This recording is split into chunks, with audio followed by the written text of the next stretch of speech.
Good evening, everybody. From Fenway Park in Boston, I'm Ned Martin, along with Bob Montgomery. The Red Sox opening a long homestand, 8 games against the Western Coast clubs, starting with the Seattle Mariners.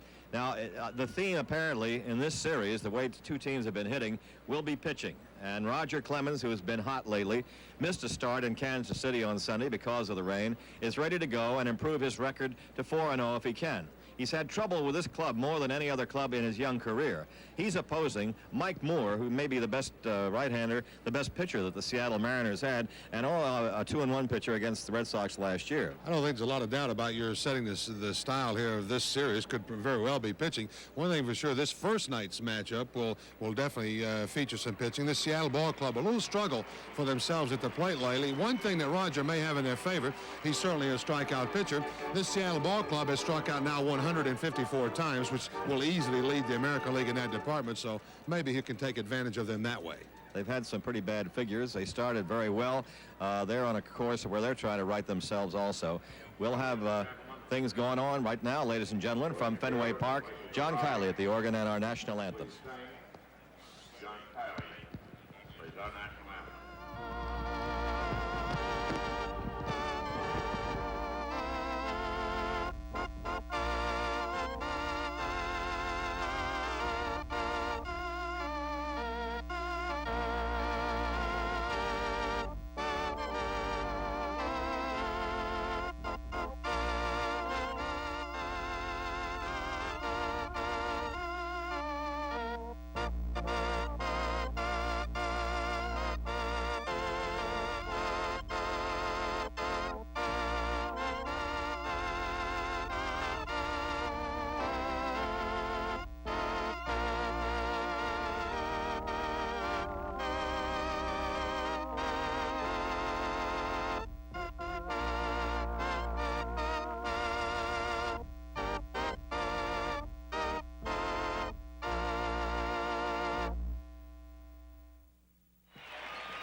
Starting lineups for the Seattle Mariners on a cool night, but not unreasonably so, at Fenway with the wind blowing in.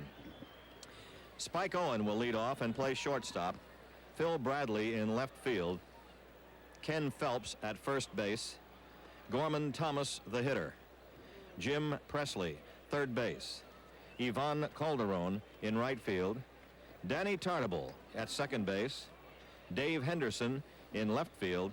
And Steve Yeager, the catcher. The umpiring crew will be Vic Voltaggio behind the plate, Tim Welke at first base, crew chief Dave Phillips at second, and Larry McCoy calling the plays at third. As we mentioned, the wind blowing in, a pitcher's night, and here's one pitcher that's ready to go, Roger Clemens. Well, one thing, he's won every time he's had a chance to be a winner here in 1986, 3-0 in the year, 1.85 earned run average. 24 in the third innings of work for Roger. He's given up 19 hits. That's impressive. He's given up 5 earned runs out of a total of 7, walking 10, striking out 19.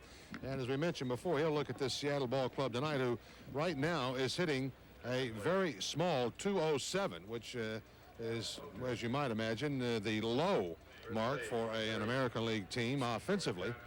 That doesn't mean to say that they don't have some guys that can hit some pitches. That is for sure that they can. They proved last year some young men in their lineup can really get around on some fastballs. So it may be important, as I was mentioning last week in the start for Roger here against Kansas City. They also possess some very good fastball hitters.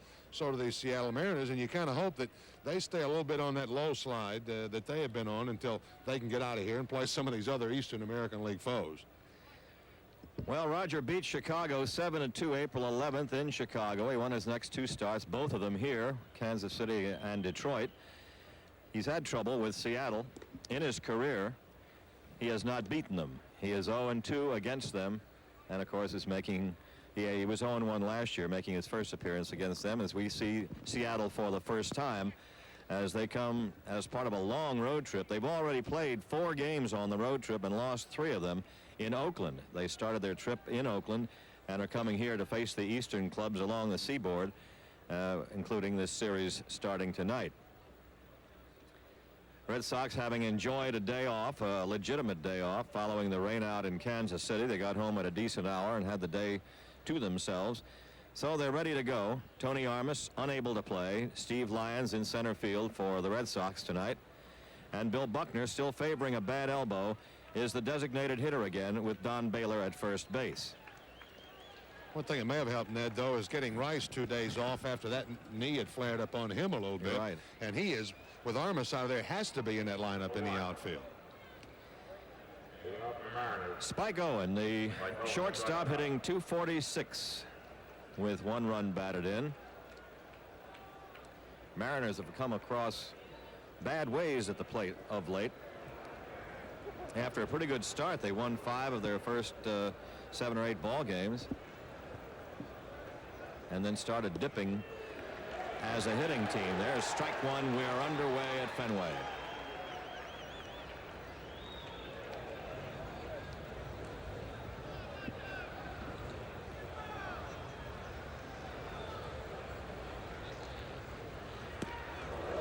Blows him down with a fastball up and in. The given temperature 56 degrees. A little cooler it feels because the wind is blowing in. A little bit of an east wind. Owen up there, able to handle a bat, able to bunt, so Boggs is close at third, and down he goes again as Roger has been inside on him 3 straight times, 2 of them like that. Not very nice to your former teammate, I guess, is it? You've been a little close to Spike. 2 balls, 1 strike. Well, he's got to know something about him. Apparently he knows that he can't get around an inside pitch, it looks like. Strike 2. 2-2.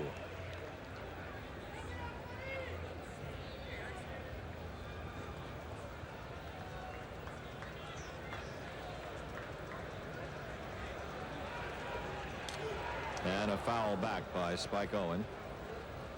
Owen's been a pretty good road hitter so far this year with this club. He's had 10 hits and 29 times up away from the Kingdome.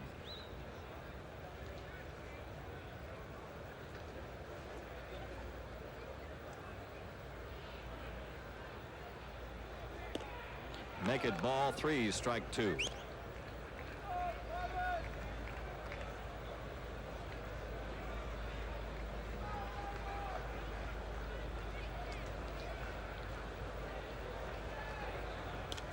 Fouls a good pitch back as Roger comes in up and in again. Owen will be followed by Phil Bradley and Ken Phelps. Red Sox had seen nobody but the Tigers, the White Sox, and Kansas City for a couple of weeks, and now they're going to see nobody but these Western clubs for a couple more. Good 3-2 pitch again, foul back. Play the Mariners, Oakland, and California here, and then go right out to the coast after that and play the same 3 teams again in an 8-game set.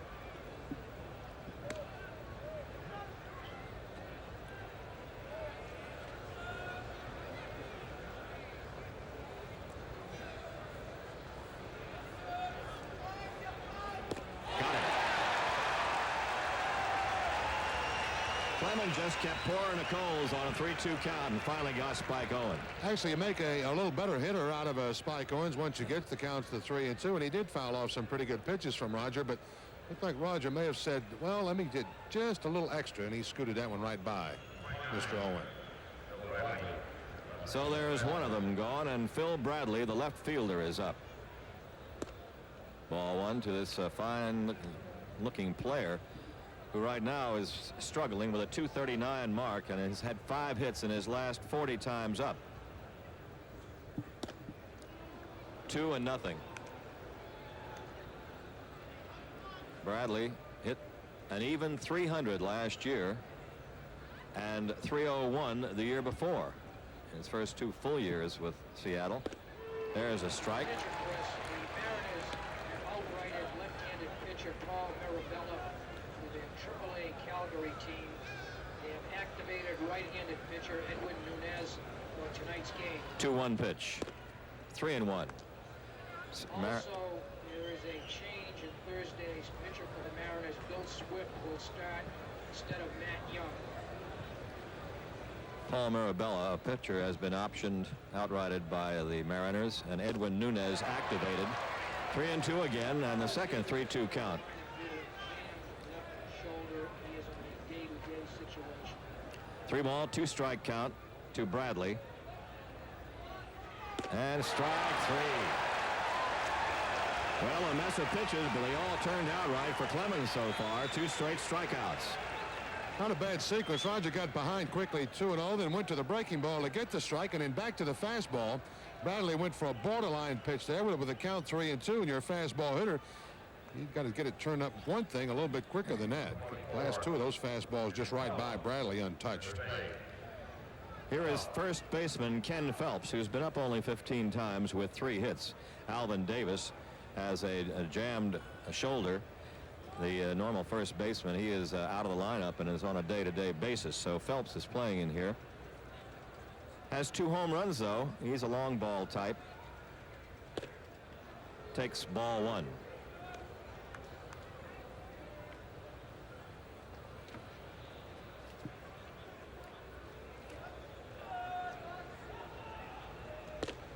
Clemens pitching on a coolish night, but actually this is the best weather he's had so far. He has pitched on 3 cold games previously. It's a 2-0 count to Phelps.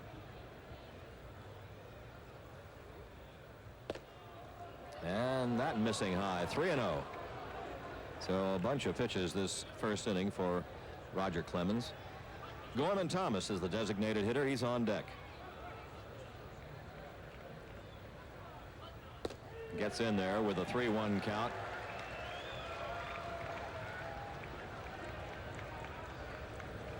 Outfield shoveled around to right on Phelps, a pull hitter. Strike 2. Cuts that inside corner. Phelps trying to wait the walk. Jackknifed a little bit from that, but that caught the inside corner very nicely. And now for the 3rd straight batter, a 3-2 count.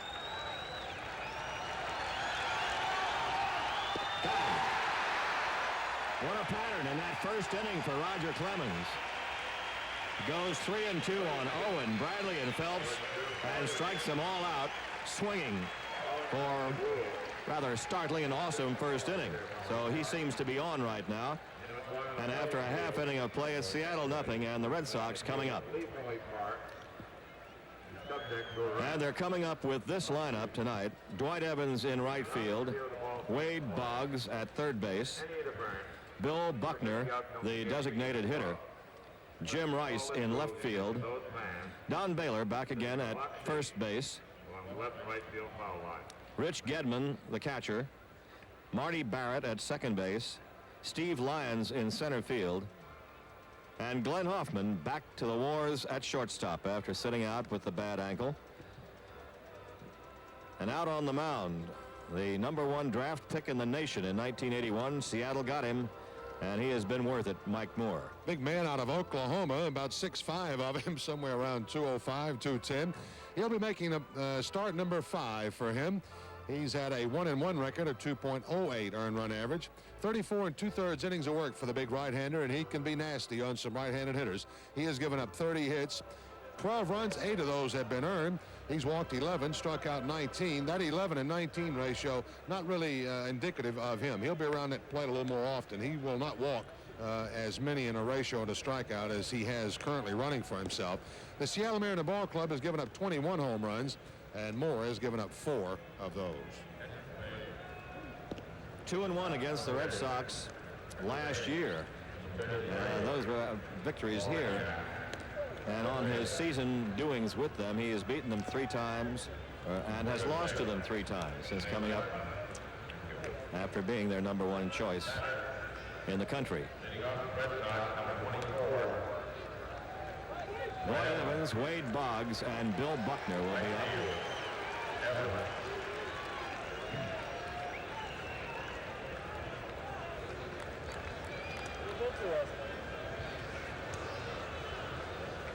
Evans batting .242 with 1 home run and 6 batted in. Outfield straightaway on Dwight, taking strike 1. We might be feeling more of a breeze than the natural wind tonight. So far we have with with Clemens in the first half. Has some more from this guy too. Foul back, and it's 0-2.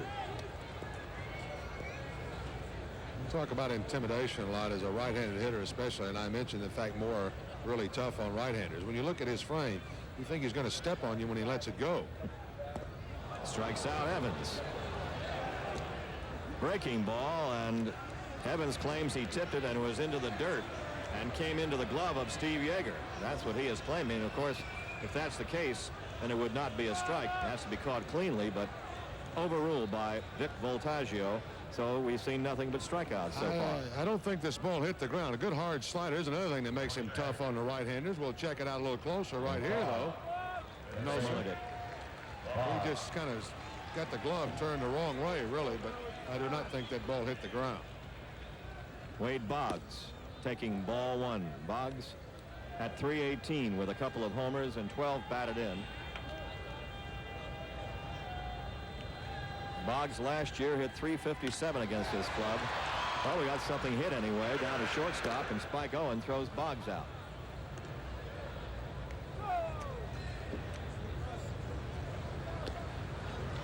Two down in the Red Sox first inning.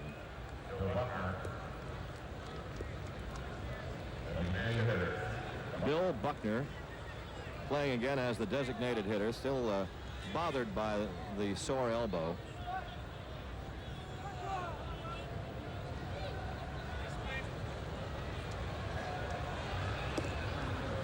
And a ball.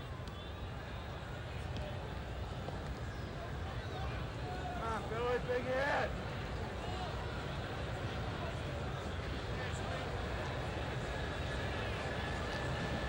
Buck hitting an even 200. One home run. Had it in Kansas City. There's a shot to center field, and Henderson back. He has got it for the out. A 1-2-3 inning for Mike Moore, and the pattern may have been set. After one inning, no score.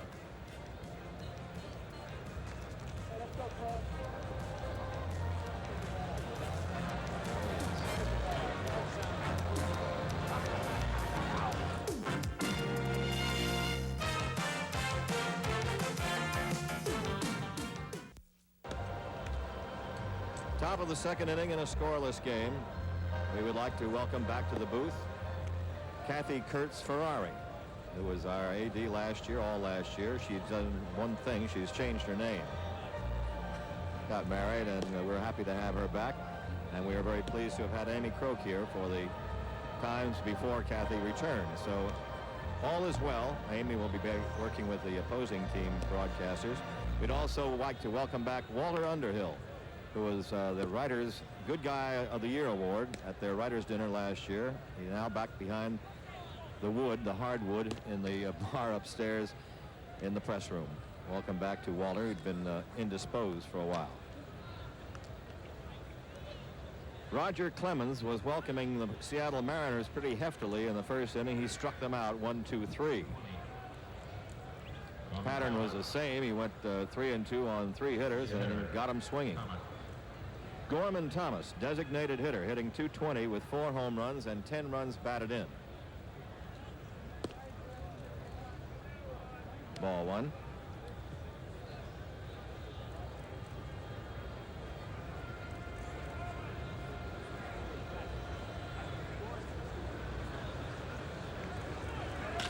There's a shot to left field. Rice back. He's got it. That ball hit hard. Thomas, who has hit the Red Sox hard in the past, this time lines to Jim Rice in left field.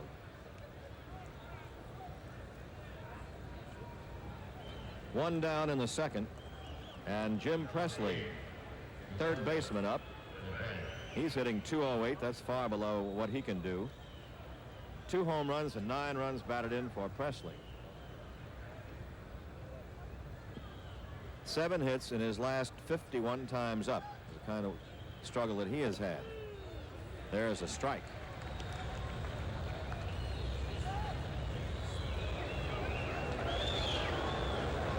Hitting .137 in his last 13 games.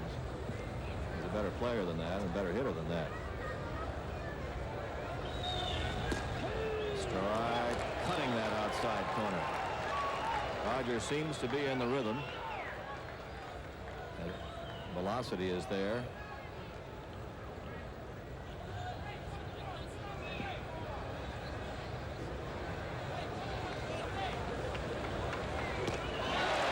That didn't take long at all. A little wrinkle on that third pitch. And Presley is out. Strikeout number 4 for Clemens. Not much question about Roger being on a roll right now. He's doing it both ways, with the heater and with a good sharp breaking ball. That one didn't get really to where he would like to have had it, but it had enough velocity on it that still, these Mariners with a little bit of a slow bat. Roger even got the breaking ball by Presley there. Ivan Calderon, the right fielder, lunging for strike 1.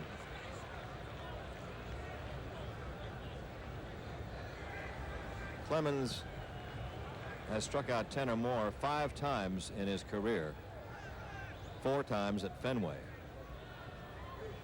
He's got strike 2 on Calderon. Working on his 5th strikeout now if he can get it. Fans are starting to get excited early. 0-2 to Calderon.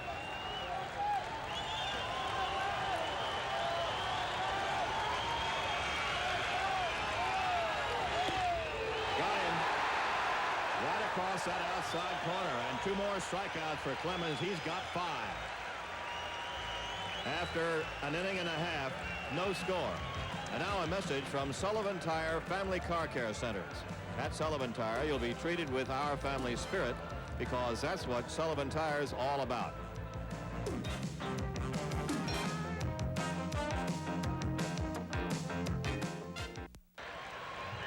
Jim Rice leading off in the second for the Red Sox. No score in this one, as Roger Clemens has put on a 5 strikeout display in the first 2 innings. Mike Moore. Fly ball right field, fairly deep, but under it out there is Calderon, and he's got it for the out. Rice with a .235 average and 3 home runs flying out on the first pitch. It's raining in New York right now, delaying the start of the game between the Minnesota Twins and the New York Yankees. The scheduled pitchers are John Butcher for the Twins and Ron Guidry, 3-0 for the Yankees. California underway at Toronto. No score in the bottom of the first. Kirk McCaskill against Dave Stieb. Stieb has yet to win a game. Don Baylor up, and a foul tip for a strike. Baltimore at Chicago. Tom Seaver has returned to California for a death in the family. He'd been out there before attending his mother, so he is not with the White Sox. He was scheduled to start tonight. In tight to Baylor, who has a .234 mark with 4 home runs. Nelson, Gene Nelson, the White Sox pitcher against McGregor in Chicago tonight. Ball 2. Kansas City Royals nothing. The Tigers nothing. Bottom of the first at Detroit. Dennis Leonard against Frank Tanana. Oakland at Milwaukee. Cleveland at Texas later. 2-1 to Don Baylor. Mike Moore on the mound. Slider for a strike. 2-2. The New York Mets, with a 9-game winning streak on the line, are leading the Atlanta Braves 7-5 in a wild win in the 6th inning at Atlanta. Ron Darling is long gone, relieved by Bereni and Leach. For the Mets, that's high to Baylor. 3-2. Mailer relieved by McMurtry for Atlanta. Strawberry hit a home run, his 3-run job, his second. And Claudell Washington hit one, his second, for the Braves. Slowly hit the third, charged by Presley, barehanding it, and safe at first base. Off the bag with a foot was the first baseman, Ken Phelps. And it'll go as a base hit for Baylor. Good little play by Presley. Of course, with a 3-2 count on Baylor, Presley's going to be back to take advantage of that range and coverage. He comes charging hard, makes a good strong throw, and I believe Baylor would have been out had Phelps stayed on the bag. But he tried to cheat to help that play along a little bit. Came off the bag a little bit too early.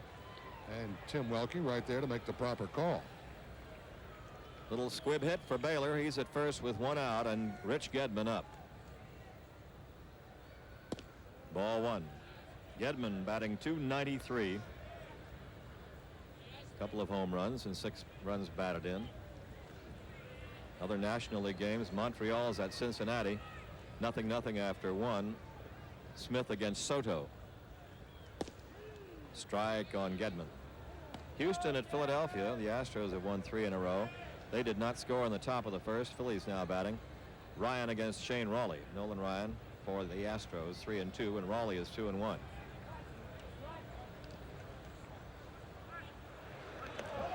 A nice save there by Phelps on a bad throw by Moore. The Cubs are at San Diego, St. Louis at San Francisco, and Pittsburgh at Los Angeles later on tonight. 1-1. Chop to the right side and taken care of by Danny Tartabull. That moves Baylor to second. Gedman is out there, 2 away. Danny Tartabull making a visit to Fenway Park for the first time, a place where his dad played on the pennant winners of 1967. Jose Tartabull, there's Danny, who already has hit more home runs this early season than his dad had in the career, I believe. I think Jose had 2, I'm not sure. But the Bull was a good player. He was fast. He was really a great addition to that club. He came over in '66 and stayed for 2 or 3 years. And it's his son now playing second base. Marty Barrett.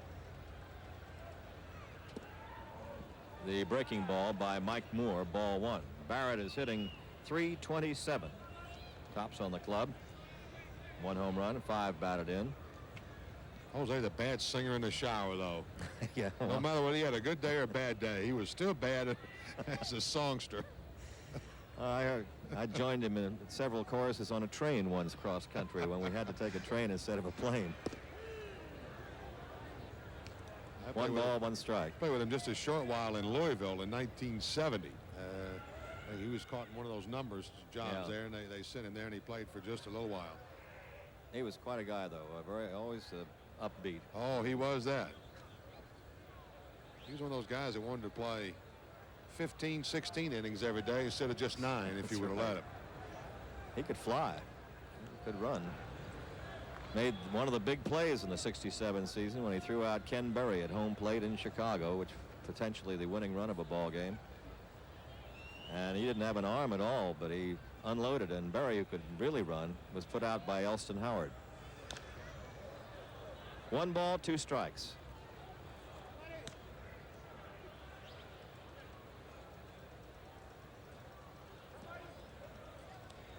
Looking at the size of Danny Tartabull against Jose, he's about twice as strong looking as Jose ever was from their bill.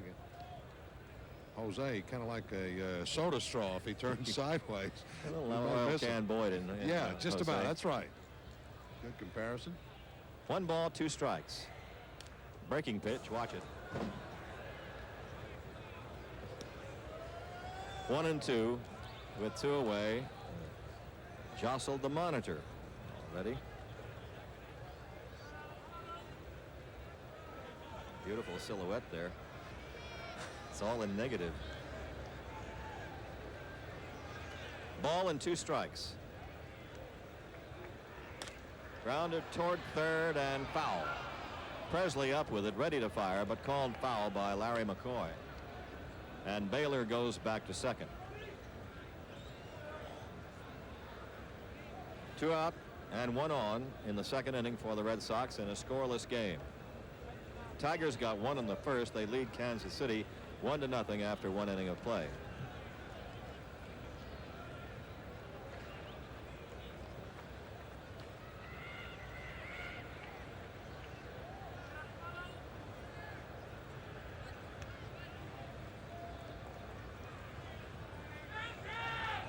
Barrett trying to pick up Baylor for the first run if he could. Fly ball pretty well hit to left center field, back toward the gap, and it is taken out there by Henderson, going away on the warning pad. Barrett's bid for extra bases falls a little short, and that is all for the Red Sox in the second. They leave 1. And after 2 innings of play, 0-0.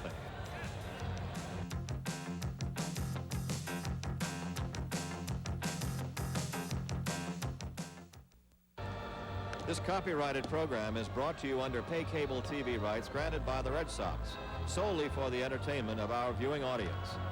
Any publication, rebroadcast, retransmission, or other use of the accounts and descriptions of this game without the written consent of the New England Sports Network and the Boston Red Sox is prohibited. Game moving along here into the third inning with the Red Sox and Mariners no score.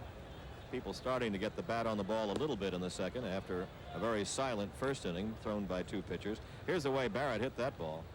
He's going to make a little noise off that wall, I think, Ned. That wind not be blowing right in his face, although as the flag will tell you right there, not really a stiff breeze blowing right into Marty's plate. Charge up pretty good. Henderson a little bit into right center, not that far.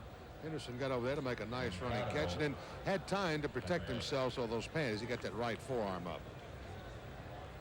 Here's Danny Tartable taking ball one.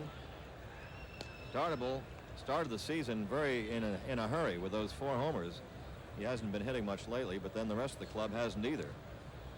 You know what happened, Eddie? He had a little stomach virus, got sick for a couple of days. He came back and then lost a total of like 12 pounds over that time of being sick. And I don't know. I'm not sure he's really back to his full strength yet.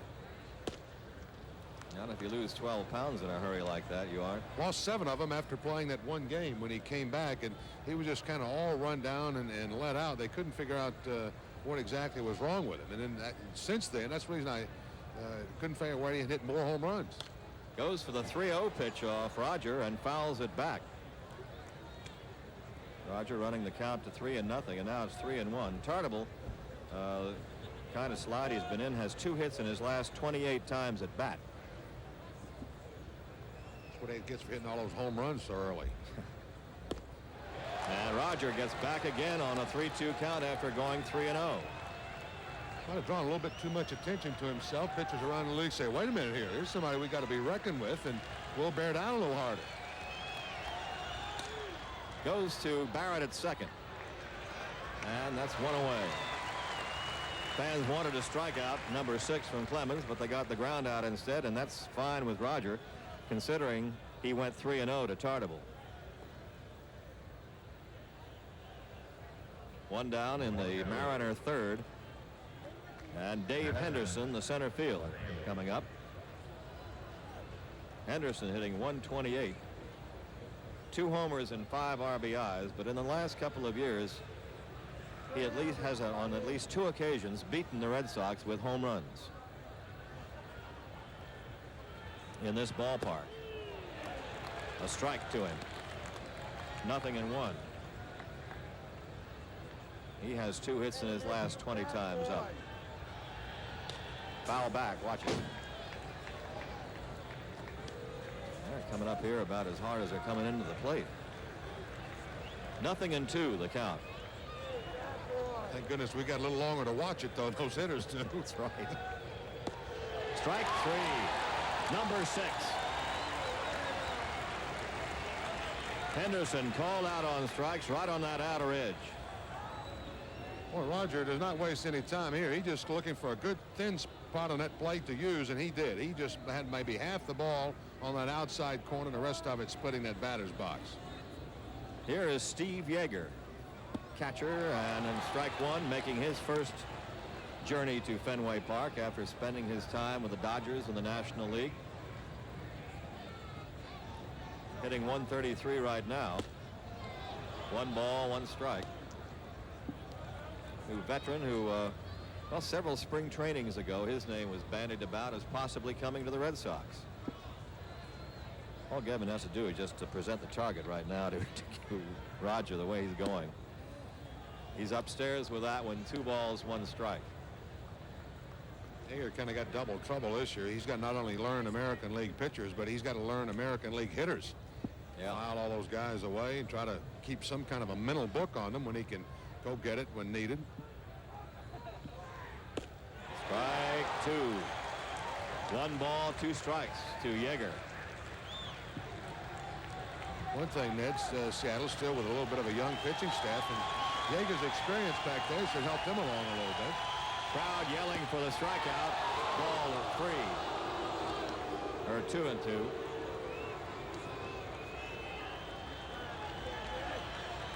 Yeager came over to this ball club for left-handed reliever Ed Vandenberg. The pitch fouled off.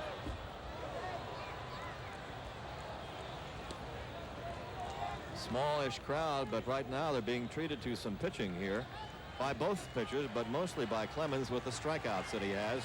6 of them so far. Fly ball center field.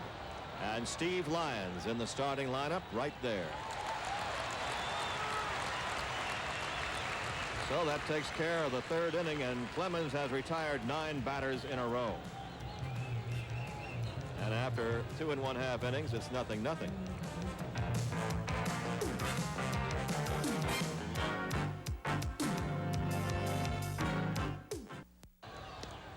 Tickets for Red Sox home games, including tomorrow night's game against the Seattle Mariners, are on sale in the Red Sox ticket office at 4 Yawkey Way. They're open Monday through Friday 9 to 5 and Saturday 9:30 to 2.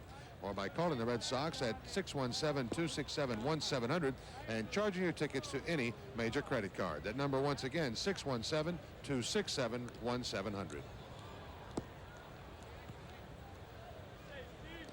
Along the left field wall at Fenway Park, and nobody's hit that wall yet. Only one batter has come close, Marty Barrett. As Mike Moore here and Roger Clemens have been dueling. Clemens has fanned 6 and retired 9 batters in a row. Moore has given up 1 hit, and he struck out the first batter he faced in the game, but has had no trouble. Steve Lyons coming up. Lyons starting now in place of the injured Tony Armas. Oh, he's upbeat. He was hyper around the batting cage today. He just couldn't wait to get started, get back in the lineup. He's only been to bat 5 times this year with 1 hit. That hit knocked in a run in Kansas City. 2-0 from Moore. Lyons, Hoffman, and then Dwight Evans this inning. That hit happened to come with the bases loaded. Never know. That may start a string like Pat Tabler's got over in Cleveland. Boy, there's a long way to go to get that. I don't know what kind of records they're ever kept about that, but I'm kind of glad they started with Tabler because his figures are amazing. He made him start a record service on that particular situation. 3-0 to Lyons. 3 balls, 1 strike. Steve didn't have to get up too high for this game. He's high almost every day anyway, but he likes to play, like a lot of energy. Now has the count 3-2 as Moore comes back from a 3-0 count.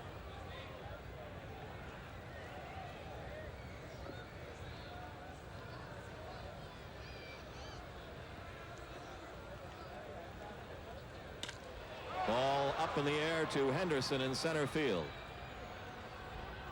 1 out. Henderson with 3 putouts so far.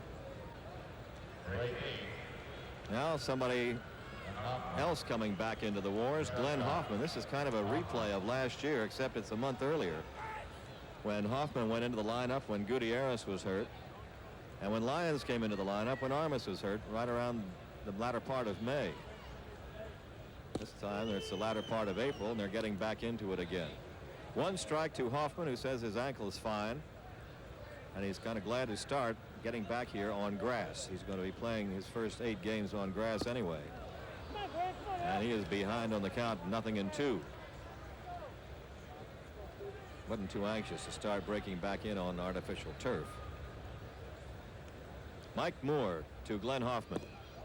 1 ball, 2 strikes.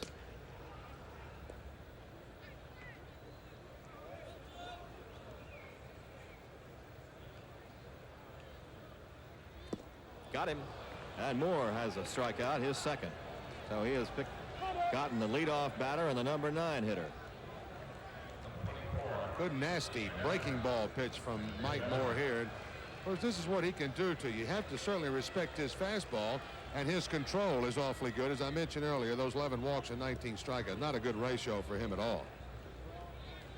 2 down very quickly to the leadoff hitter, Dwight Evans. He went down swinging in the first. Seattle 0, Boston 0, 3rd inning. The game just about as advertised so far. The pitching matchup between Clemens and Moore.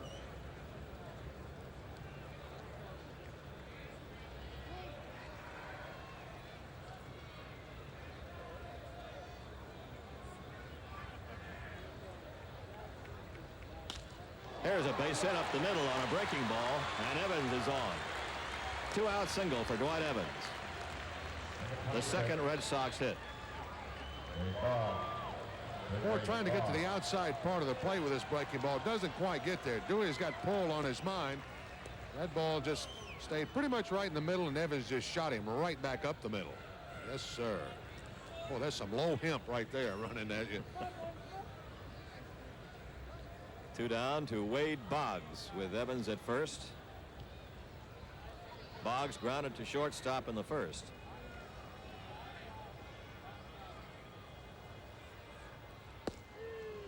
And strike one right on the outside edge. They have the left fielder Phil Bradley well toward the line, but they do not place the center fielder Henderson over that far into left center. He's more or less holding his own, only a couple of steps over to left center field.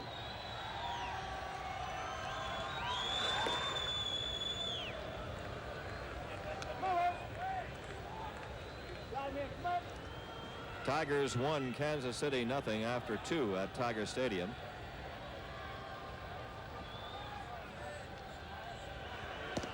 Dancing back from that one. 1 ball, 1 strike.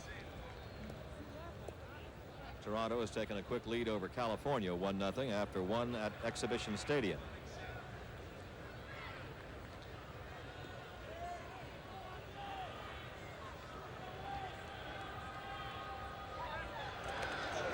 Evans just back, but the ball got away from Phelps anyway. Ball may have hit Dewey on the hand or on the elbow. I believe it did. He goes diving back with that hand outstretched to the back. He's just about the right size lead. The question is whether Phelps got any leather on it to slow it down a little bit. Or he maybe did. Yeah. Monty, and it's kind of blocked it some. 1 ball, 1 strike. Evans bluffs and Boggs takes. Ball 2, 2-1. California's tied up Toronto now 1-1 in the second. Still raining in New York, delaying the start between Minnesota and the Yankees.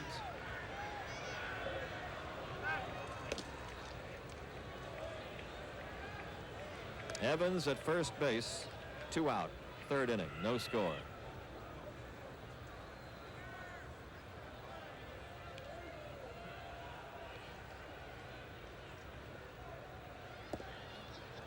Now Boggs has the count his way, 3-1.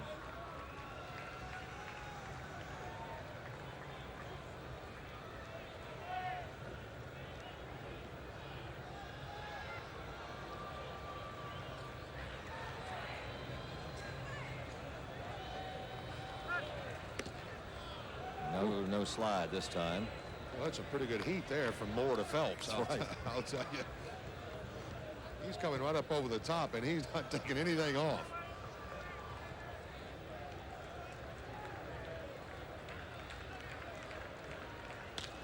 Boggs to left field, curving foul. 3 balls, 2 strikes. In that game in Atlanta, the Mets have added 2 more runs. They now lead Atlanta 9-5 after 7 as the Mets try for their 10th in a row.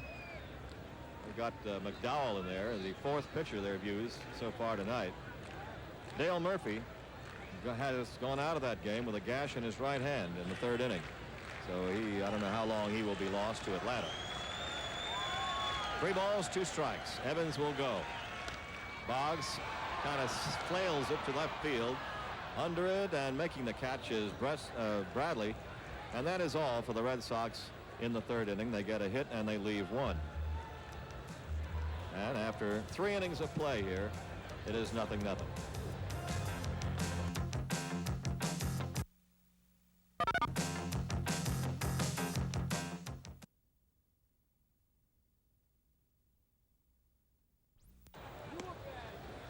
In the Houston-Philadelphia game, the Phils came up with 6 runs off Nolan Ryan in the 1st inning, including Mike Schmidt's 5th home run. It came with 2 men on. Louis Aguayo hit a home run with a man on, his first, so they have knocking Ryan around and lead 6-0 down in Philadelphia after 1.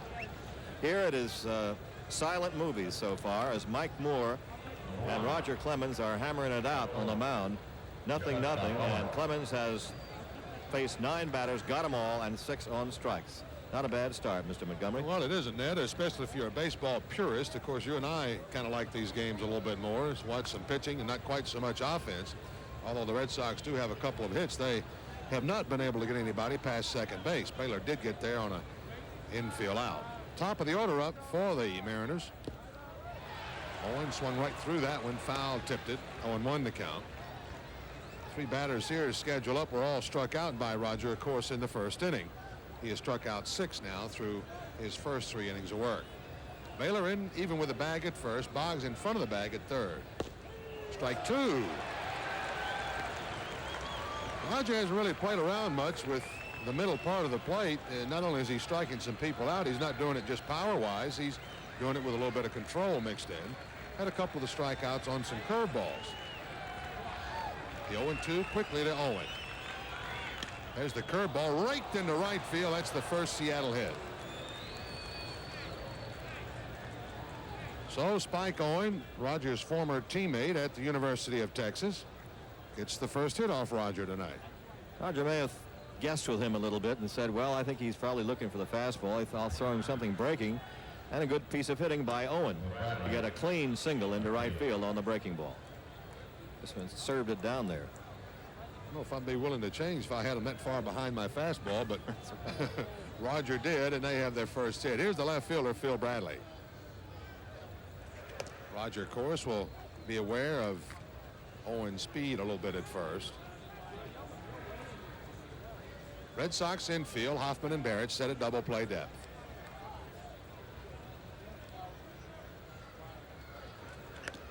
Something these Mariners looking for they have not had as of late. They have not had back-to-back hits in the last 68 innings now, and have only had 2 hits in a row in the last 111.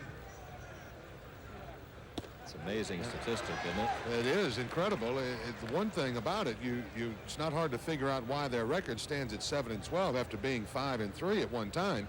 When you don't get back-to-back hits, it's just impossible to score. That's all.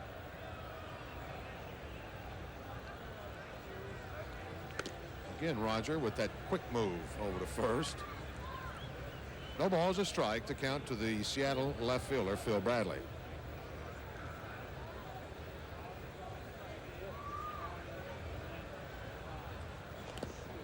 Tries to bunt it and gets a little piece of the ball and a lot of Gedman on the foul tip, and it's 0-2.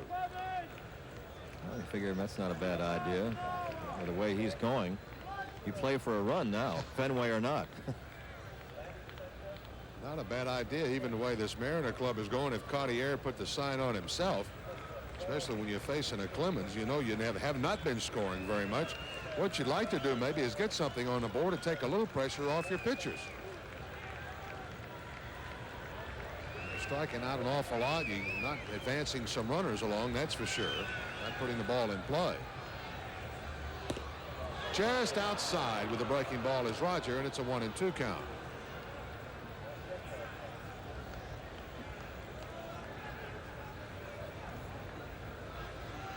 Last 11 games for the Mariners, they've hit just 137 as a team.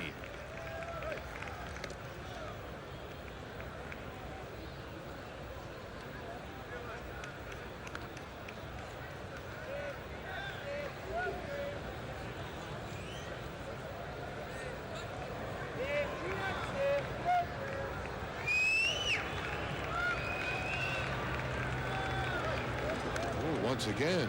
He knows that Owen can run, too, a little bit. He's a pretty good runner. Well, he either slipped just a bit coming back there, or he gave something away. His ideas looked like they were leaning towards second. Maybe they did give something away. Maybe Getty sniffed it out a little bit, too. They go with a pitch out, nothing going, 2-2.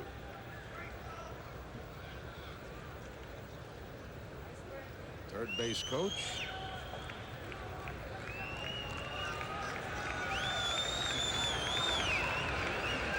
Struck him out. Went right to the inside corner and very hard on the fastball from Roger. And that's number 7.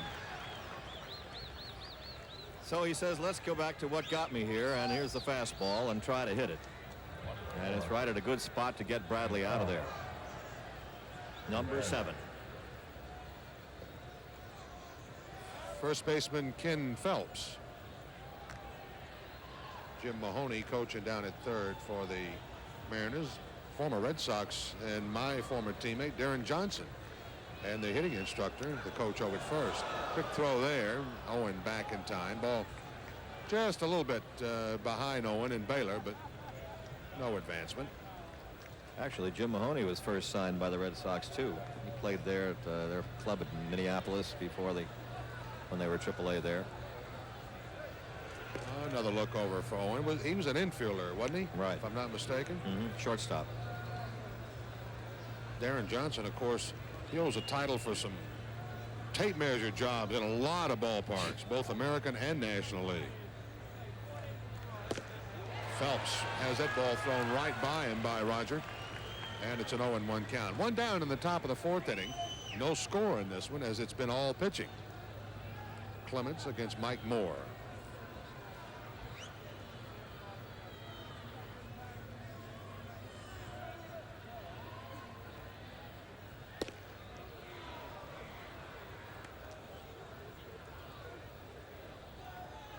Talked about Western Division clubs during spring training. You certainly had to think about the Seattle Mariners. Not that they were ready to win over there, but ready to give some people some problems, and going into series thinking, well, they can win some games, and I'm sure they felt that way and probably still do. I believe, Monty, that they've got enough young talent on this club that they can still make some noise over there and be at least a long shot to contend and make it interesting for the folks in Seattle. Presley and Bradley are good players. Davis, Alvin Davis.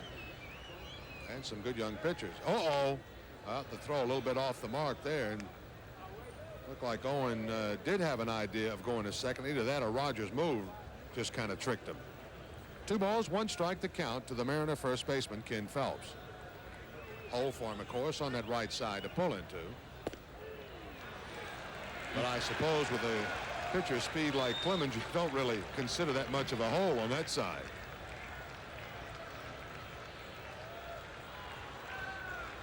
There is a little respect for Phelps' ability to pull the ball, though. Lyons shades him, maybe 4 or 5 steps into right center field. And again, Roger over to first. I would think that if we were in the National League, or maybe with 1 or 2 other umpires in this league tonight, Owen would have already scored. Be around on the box. On the box, yeah. That's right. That's a very close clothesline move that Roger's using. Struck him out. Looked like the hard slider there, and Roger has gone to the snowman. That's number 8. Boy, he is using those corners tonight. He'll give away ball 2 or ball 3 occasionally. This time drifting, and that was just right up there around the letters. Try it and see. The one Mariner hitter who has really slammed the ball off Roger tonight steps in now. Gorman Thomas, the designated hitter. He sent one on a screaming line drive to Rice and left.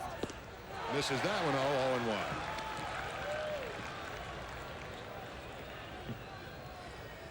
This crowd used to getting cheers about triples, home runs, and things. Are getting a treat so far tonight, aren't they? Well, I tell you, Ned, I think they're going to see a lot of this during the course of the year. Certainly Roger, if he can stay strong, they're going to get it from Hurst, and they should be able to get it from Oil Can Boyd. Foul tipped in and out of the glove of Gedman. No balls, 2 strikes to Thomas. You look at this 4-man rotation, especially Al Nipper, who says he's not a strikeout man, has had more than his share, though, in his early goings. We know Lawler can strike out people. We know that Mike Brown can strike out people. Speaking of that, Mike Brown will figure as John McNamara's number 5 starter, as that rotation will get going now. The 0-2 just misses the outside corner. 1 ball, 2 strikes. So you look at this Red Sox pitching staff. Jim Mahoney going through shoot. I don't know what kind of signs you give other than maybe something to Owen over at first to get your designated hitter off the hook with a stolen base or get caught stealing. One thing for sure, Gorman Thomas didn't look down there. Breaking ball misses, and it's outside. The count Evels at 2-2. Look at this pitching staff, Ned. May, just maybe, could reach 550 or 600 strikeouts. I don't know about 1,000.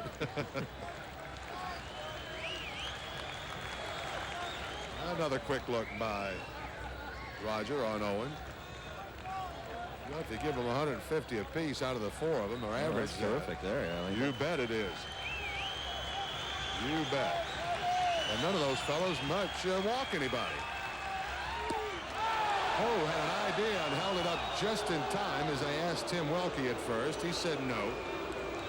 So it's a 3-2 count on Thomas. This will give Owen with some speed a head start. Crowd putting the pressure on the umpires right now. They want to see the strikeout. This pitch wasn't far from being a strike. It really wasn't. That's a good high American League strike. Possibly sometime. Would not be in the National League, and Welke says no. That's the 6-3-2 count for Roger. Now Roger, a little cat and mouse game as Baylor will play behind Owen now. They don't choose to hold him on over at first. They figure he's going to go anyway, so they'll actually he's kind of holding him on, but he's just dead behind him. He'll move quicker than usual though to defensive set. Popped up right side. Playable for Baylor as he drifts into foul ground now. And has it go off his glove, and that's the play we mentioned that just doesn't like to make. He's very uncertain on those. He says so himself. Seemed to be right there. Wasn't that hard, and it just went above his head and healed off his glove. He hasn't played first base for about 3 years.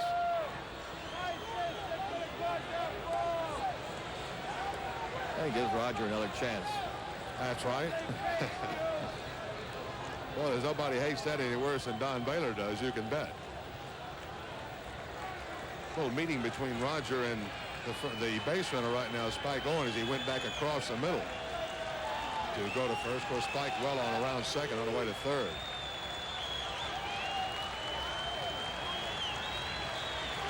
So the payoff once again to Gorman Thomas. Struck it out. Call on a running inside corner fastball. That's number 9 for Roger, but more importantly, he erases the base hit. 1 hit for the Mariners, no score, and they leave one. After 3.5, there is no score in this game with the Red Sox and the Mariners.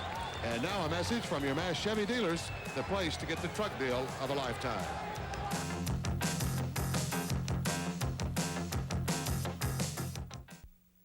A change in the New York Mets. Atlanta scored. The Mets are just continuing to pour it on the Atlanta Braves. And New York now 10-5 over the Atlanta club. That's after 7.5. New York Mets have won 9 of their last 10. It looked like they are shoo-in to make it 10 in a row, Mr. Martin, as they lead that American League East race. Houston, by the way, who's leading the National League West with a 13-5 record. Philadelphia just slapped a quick 6 on them in the bottom of the first, and after an inning and a half, Philadelphia leads them 6-1. Here's Buckner. He chops it foul toward the first base side. Buckner, Rice, and Baylor to face Mike Moore here. No score after 3.5 as we go to bottom of the inning number 4. This may be one of those games, Ned, that both pitchers could go about 12 or 13 innings and you have just about the results we got right now. 2 hits for Boston and 1 for Seattle. Buckner out on a fairly sharp hit ball to straightaway center in the first. Tried to get on top of that one, couldn't do it. 0-2.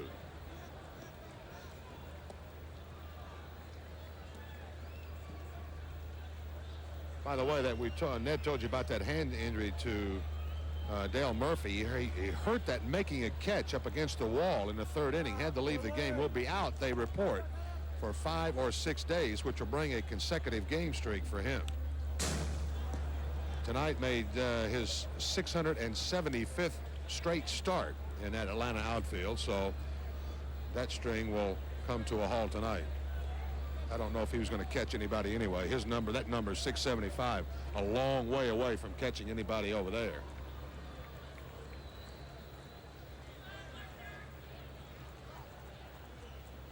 Breaking ball toward the Red Sox dugout and off our camera. Down in the hole at first base. Watch the merchandise, Buck. Buckner said he'll be glad when it gets about 90 degrees every day. He don't care where he has to go. He was kind of disappointed Sunday that they did not get to play because of the warm weather, and felt like that they could win. Hit weakly to Owen at short. A little bit of a high throw, but Phelps will handle it, and Buckner's out number 1. Matter of fact, when you talk to a lot of the Red Sox players, they felt like that they really wanted to play. They felt like they had the upper hand with Roger going against Gubazov. I know that Sunday afternoon. McNamara felt that way. Yeah. Definitely. He wanted that game to be played. They figured that Roger was ready and that they had been struggling. Not only that, Gubazov, for some reason, has never won a game in his major league career in April. So they didn't feel like there was any reason for that to change. Here's the left fielder, Jim Rice. He was out on a fly ball, a medium deep right in a second. Takes the Moore breaking ball, strike 1. The Red Sox hits a single by Evans in the 3rd and an infield hit by Don Baylor in the 2nd. Only Baylor got as far as 2nd. Broken bat, looping fly ball. This will be a base hit. Deeper than you might think on a broken bat. Big turn for Rice at first, and he'll hold up right there. Hit number 3 for Boston.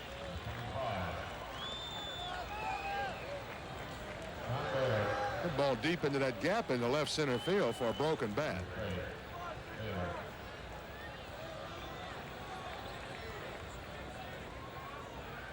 First baseman Don Baylor will be the hitter.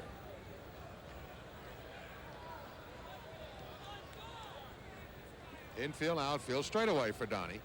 Of course, the infield shortens up just a bit to look for a twin killing. Well, these Mariners have done some twin killing too. They have turned 21 double plays.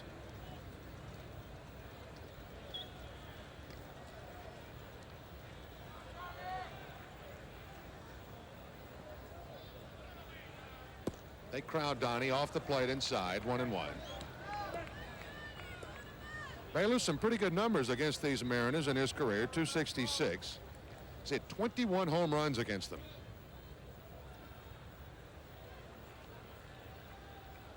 Last year had 3 of those against the Mariners.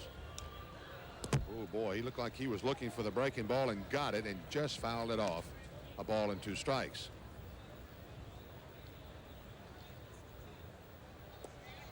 Kind of odd. The Red Sox have 3 hitters against these Mariners, all with 21. Baylor, Rice, and Armas. All with identical home run marks against Seattle. All of them right-handed too. You think that has something to do with that park in Seattle? Maybe. They crowd him again. Something to do with this park too here, maybe. Yeah, well, with the exception of Baylor, you're absolutely right. I'm sure it does.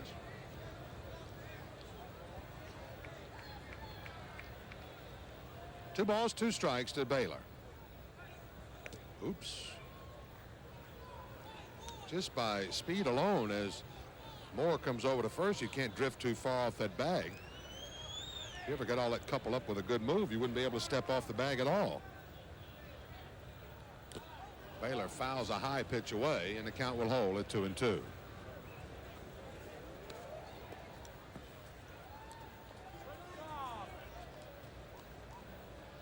Mariners and the Red Sox traded numbers last year. The Mariners won 4 in Fenway, while the Red Sox could manage 2, and they just turned those numbers around out in the Kingdome.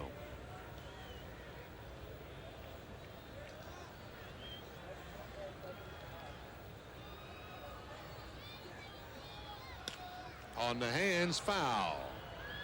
Presley couldn't quite reach it down that third base line. Would not have mattered anyway. Taylor ought to get bats that are about as thick at the end, where he holds the bat, as it is at the business end. The way they eat him up inside of those pitches all the time. Get a little more thickness in there. Well, they definitely try to work him inside. There's no question about that. If nothing else, it's hard for him to hit that ball fair, as we have seen many times already in this short season.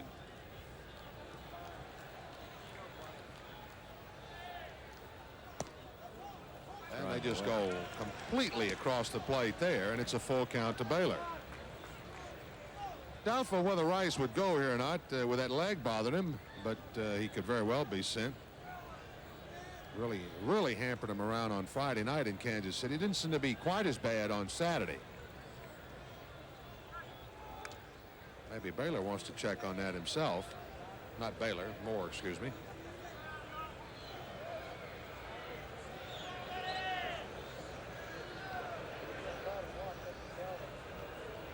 Rice goes. It's swing and a miss. Here's the throw by Yeager. Plenty of time, and it's a strikeout. 2-4 on the double play.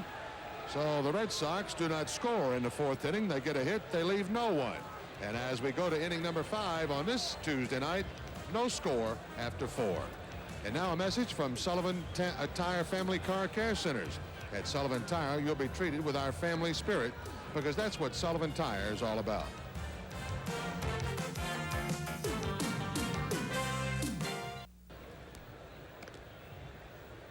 Here's a look at the strike him out, throw him out. Rice, of course, as we mentioned, with a little bit of a hobble in that leg.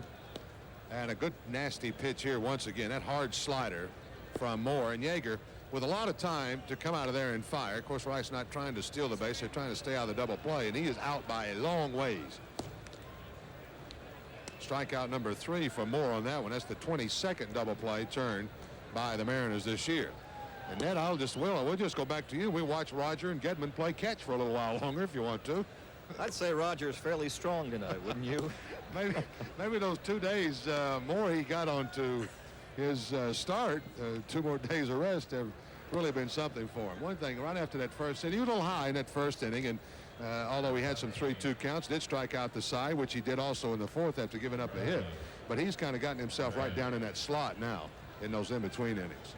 He went out and threw about 5 to 7 minutes in the rain in Kansas City after the game was called, and figured to get his throwing in, but he really didn't work an awful lot then. So he is hyper tonight. He has fanned 9. He has given up 1 hit through 4 innings. He faces Jim Presley. 1 ball, no strikes to the third baseman. Presley went down swinging in the second. He was number 4.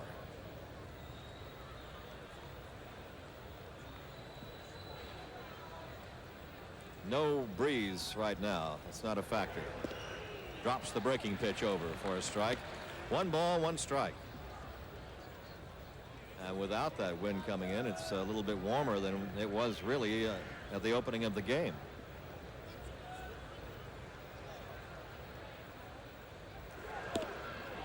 There's 2 of them. Went for the high pitch, tried to hold it back, and went to one knee. Now, this is what happens when you're trying to catch up to a fastball. You realize you're a little bit behind. You get yourself a little bit too anxious because you're trying to get out in front and catch up to it. You make yourself swing at some bad pitches, especially that fastball up. 1-2 delivery, fouled off. Breaking ball that time, fouled up the screen. A ball and 2 strikes.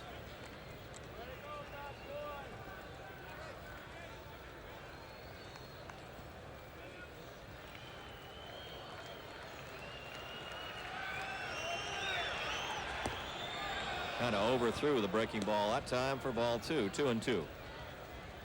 Roger fanned the side in the first, got 2 strikeouts in the second, 1 in the third, and 3 more in the fourth.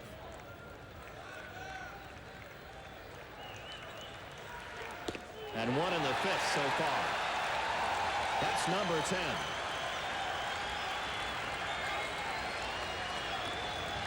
So it goes on. Bonus time has come early here for the Red Sox, and the Jimmy Fun tonight is Roger Clemens has pumped up 10. That gets you right over the bonus hump there, and then boy, it's just like, well, it's it's a cakewalk from here on out. $1,500 right now. Yes, sir. All sponsored by the Polaroid Corporation. There is Calderon for strike 1. He was called out on strikes in the second. 6 times now in his career has Roger fanned 10 or more, and 5 of them have been at Fenway. Most recently was against the Tigers, April 22nd this year. He struck out 10.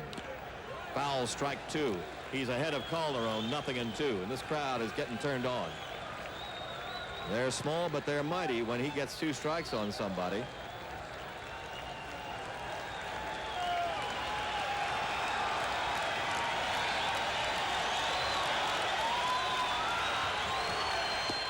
Strike 3, Calderon on the outer edge.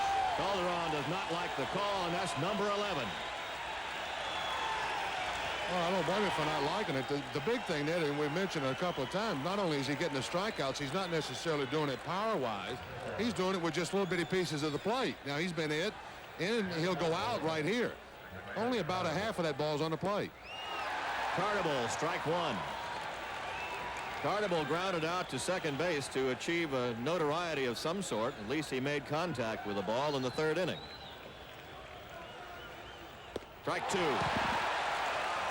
Boy, what a show he's putting on now. The crowd yelling again for him.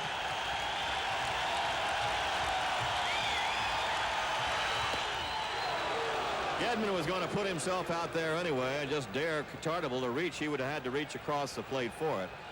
And what is impressive is the fact that most power pitchers will try to go down the middle. He's using the corners. Ball two.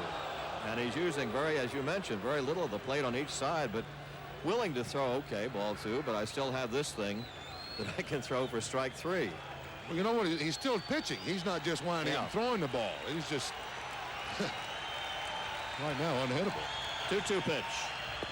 Strike three. Clemens gets the side. He has now struck out 12 through 5 innings. 1, 2, 3 they go, and we go to the bottom of the fifth. No score.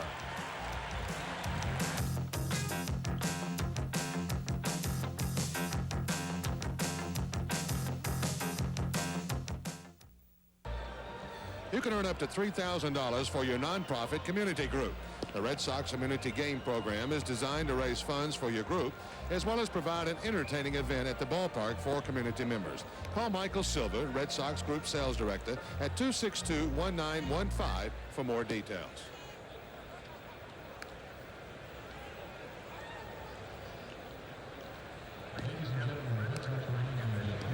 Well, that was the inside part of the plate there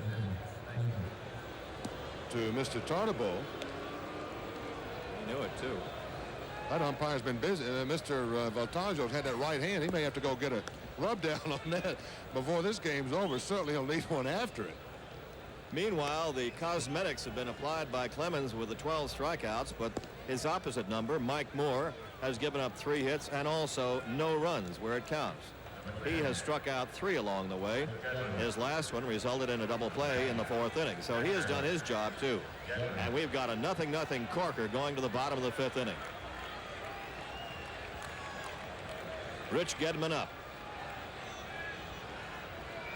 Gedman grounded to second base in the 2nd inning.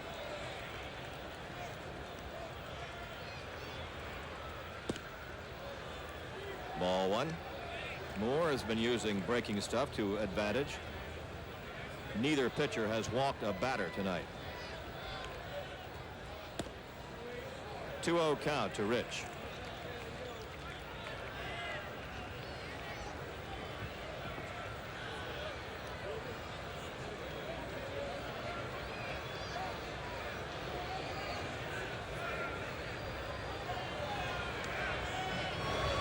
He lines it fair down the line and right.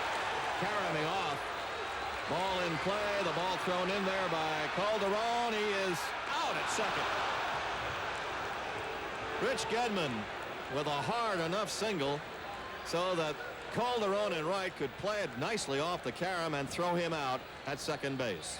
Shortstop Spike Owen taking the throw. Well, there's not much way you can hit a ball any harder than this. We've seen Gedman really waylay on some pitches this year. There's just one more of them. He really gets right on top of that ball.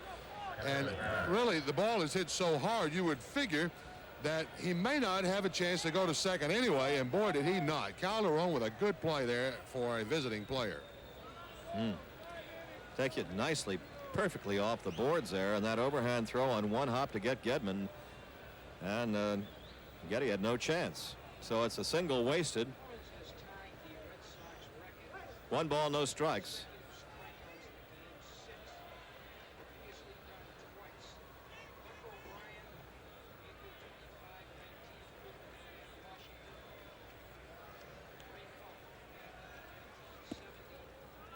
Barrett with a count of 1 ball, no strikes.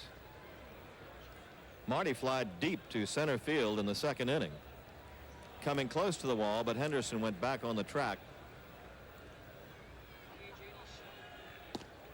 There's a strike on Marty. 1 ball, 1 strike. The Red Sox now have 4 hits in the game, but a couple of them have been erased. One on the strikeout into a double play, and this one with out trying to stretch for Gedman. 1 ball, 1 strike to Marty Barrett. 0-0, bottom of the 5th, and a dandy. Just outside. 2 balls, 1 strike. I'll assure you, Ned, there are 18 players, actually make that 20 since we have the DH. There are 20 players that are excited about playing in this kind of game because you got to stay on your toes. You know you want to make that good play when you have an opportunity to make it, just like Calderon did there. Certainly your pitcher and catcher are interested. Ball 4, and there's the first walk given up by either pitcher. Barrett walks with 1 out. Right now, that makes that throw by Calderon look pretty important. We'll see. Steve Lyons fly to center field in the 3rd inning. No runs, 1 hit for Seattle. No runs, 3 hits, and 1 error for the Red Sox. 12 strikeouts so far for Roger Clemens. If you just joined us, he has fanned the last 6 in a row, which ties an all-time Red Sox record for consecutive strikeouts in a game. Ray Culp has one of them, and Buck O'Brien did it a long time ago. Culp did it in 1970.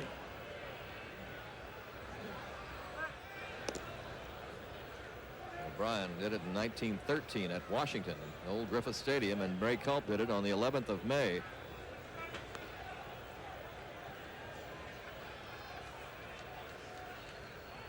And Roger has done it here tonight so far. 6 going and a possibility of 7. That was at California where Culp did it.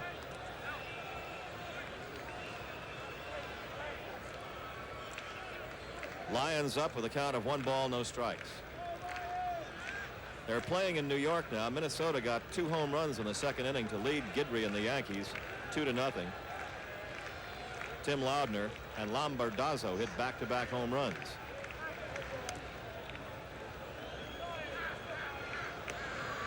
Lombardazzo with his first major league career home run off Guidry, but after Loudner hit 1. 1-0 to Lyons. 2-0 to Steve.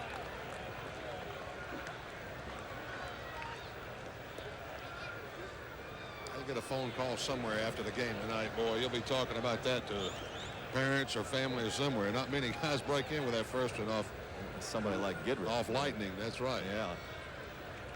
2 balls, no strikes to Lyons.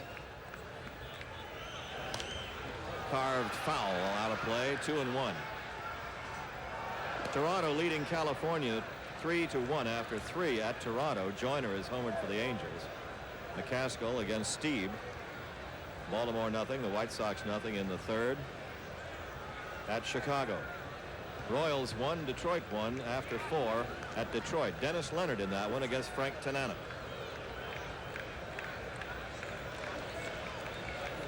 (2-1) to Lyons, and the throw, another hard throw over to first base by Moore. Joe Carter of Cleveland's hit a home run in the 1st inning, his 4th of the year, and Cleveland has at least a 1-0 lead over Texas down in Arlington.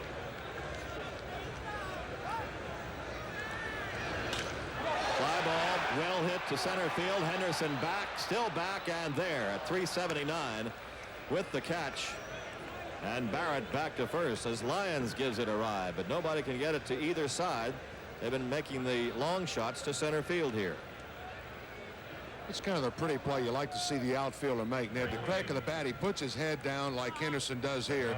Just puts his head down. He's got to guess, anticipate about where that ball is going to go. He knows it's hit hard. Then he'll just look up when he figures he's just about right. And boy, that's right where Henderson is. He took it right into that corner. Makes it look easy that way, doesn't it? Yes, sir. Of course, he's going to run faster for one thing with not trying to watch the ball those first 4 or 5 steps. Glenn Hoffman struck out his first time up and fouls this one off, strike 1. Well, he got a couple of people on that one, I believe. He did get the umpire Voltaggio, certainly. And maybe Yeager.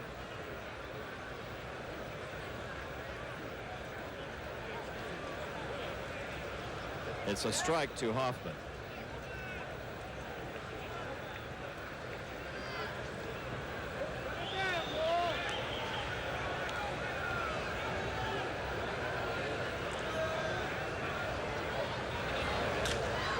Fouled off, strike 2.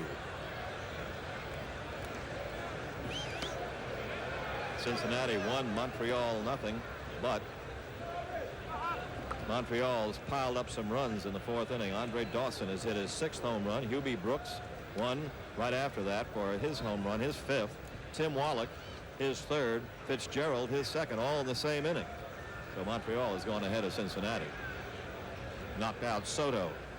Brought Price in. Zane Smith going for Montreal. A ball and 2 strikes to Glenn Hoffman. Bryn Smith, that is. There are Bryn, Lee Smith, Zane Smith, and Bryn Smith all over the place, and all pitchers. That's right.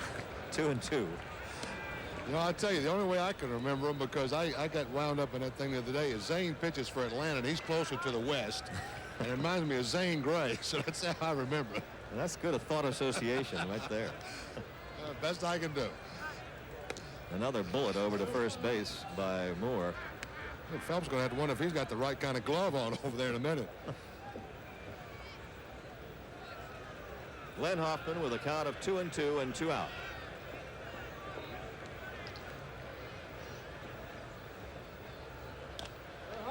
Cracks it foul again. Count hangs that way.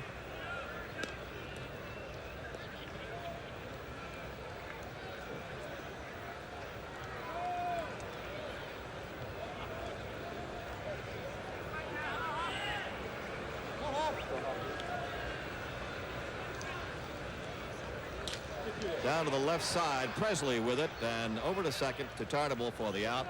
The force is made, and the inning is over. And the Red Sox get a hit and a walk, but they leave 1. And after 5 innings, it is still 0-0.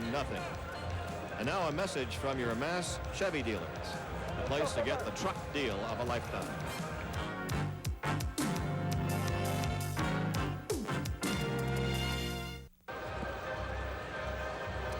Well, we're to the top of the 6th inning in a rapidly moving affair at Fenway, and this man is one of the names, is the name, along with his opposite number, Mike Moore. Roger Clemens has struck out 12 so far. The last Red Sox player to strike out 12 in a game was Oil Can Boyd. He did it in consecutive starts last April and May.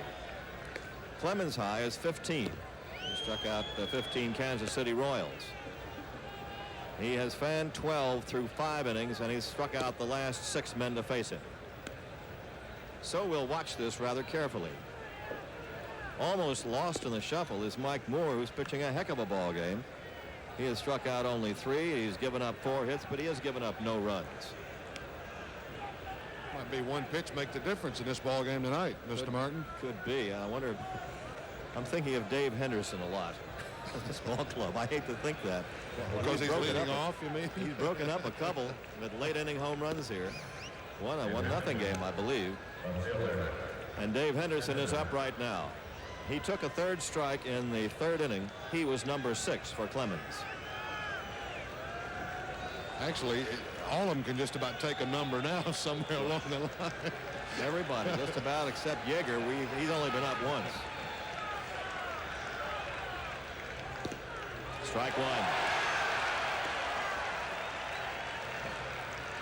This crowd getting fired up.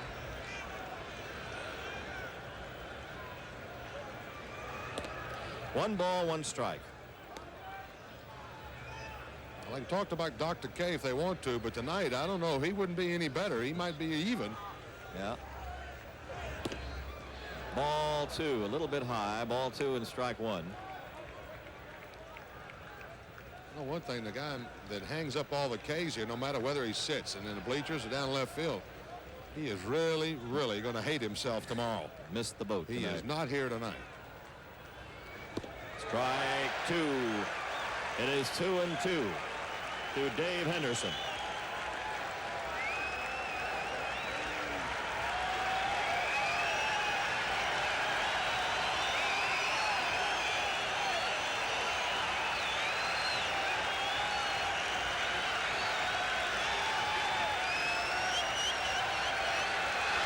Got him. 13 and a new Red Sox record. That's 13 in the game and 7 straight strikeouts for Roger Clemens. setting a Red Sox mark for consecutive batters struck out in a game. This is just about as pretty as you'd want to make it. Here is Steve Yeager. He flied to center field his first time up. Strike one there. So he is the only one that Roger has not fanned so far. I don't know about you, but every strike he throws sending cold chills down my spine. Strike two. Yeah, I know what you mean.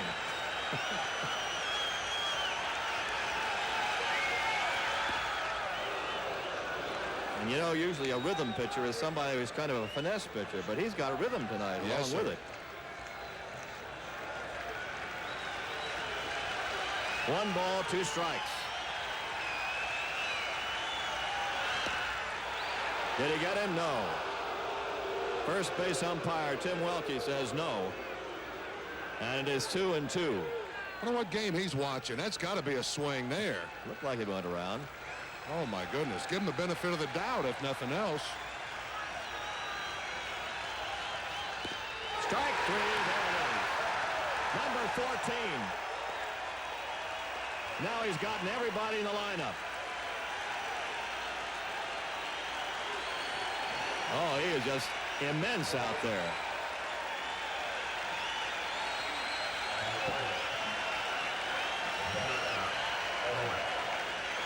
Everybody up. Yeager knew it, too. Wasn't anything he could do. He knew where the pitch was, knew what it was, just couldn't do anything about it.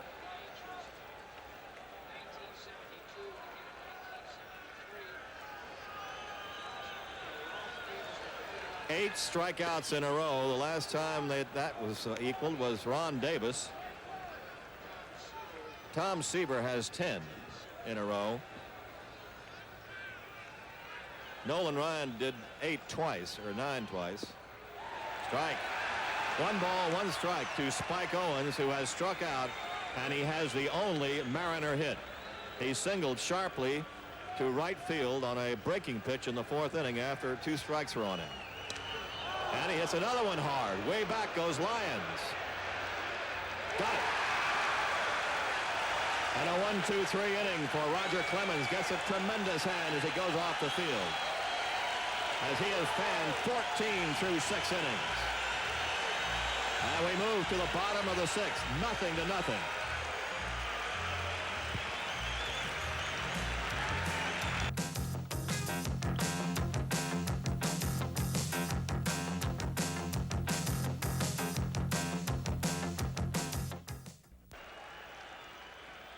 This is the way it is in the bottom of the 6th inning.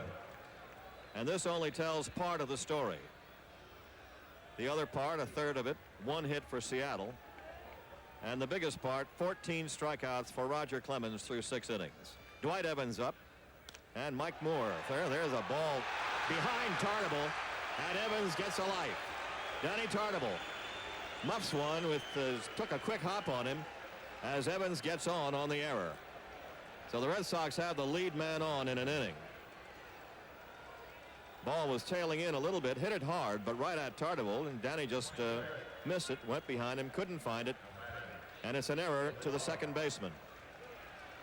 A very important runner, well, everybody that gets on in this game is very important, is Dwight Evans in a 0-0 game, and Mike Moore, pitching a fine game in his own right, has held the Red Sox scoreless.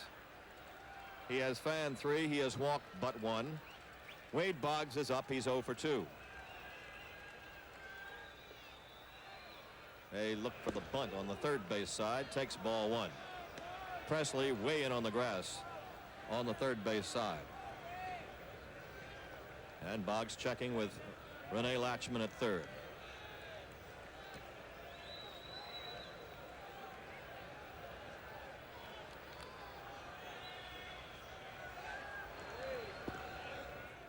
It's low for a ball. The count is 1 ball, 1 strike to Boggs. Through 6 innings, Clemens has thrown 92 pitches, 64 strikes.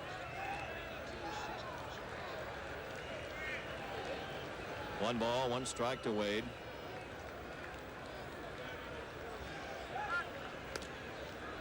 It's the kind of game where you Figure it's tough for any pitcher to lose. The way they've been pitching different types of games, but accomplishing the same end, holding the other team scoreless.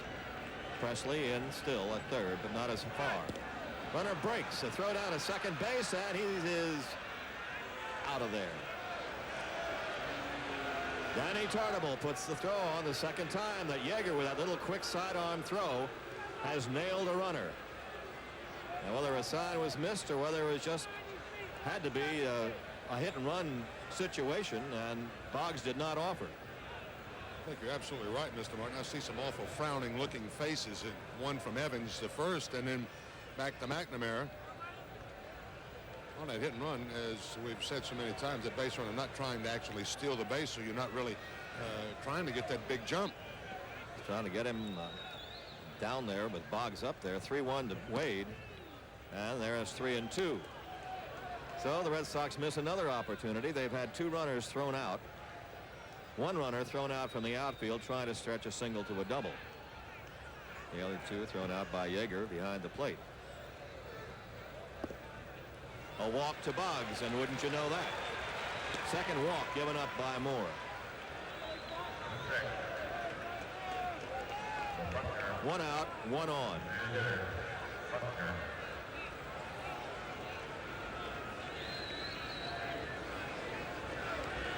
Mike Moore working in the telephone booth that is Fenway Park when you're in a 0-0 game. Buckner has gone 0 for 2. He has flied to center and grounded to shortstop. Ball 1. Pressure may be a little bit more on Moore tonight, Ned, than it would be on Clemens. Moore knows that his team has not been scoring a lot of runs. He's watched 14 of his teammates go down swinging tonight. He may figure that 1 run is going to be the difference in a game. So you start maybe as a pitcher trying to get a little finer, and that's when you're apt to make that mistake. Boggs just getting back. He had enough of a lead where he knew he could get back standing up. 1 more step and he could get back maybe with a dive. 1 ball, no strikes.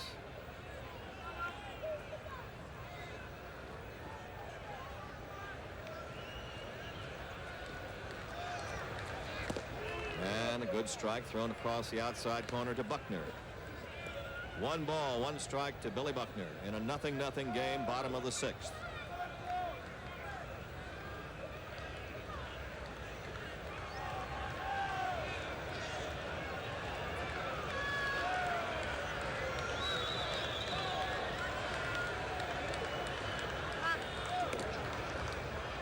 Saw a little something right at the end of the signs from Yeager there. The little, after he'd given the wiggle a sign, a little thumb flip.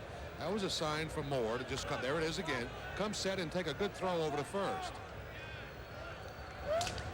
Hit off the hands by Buckner, and he'll need another bat after that one. Right at the thumbnails and fingernails and bat. Count is 1 ball and 2 strikes now to Buck.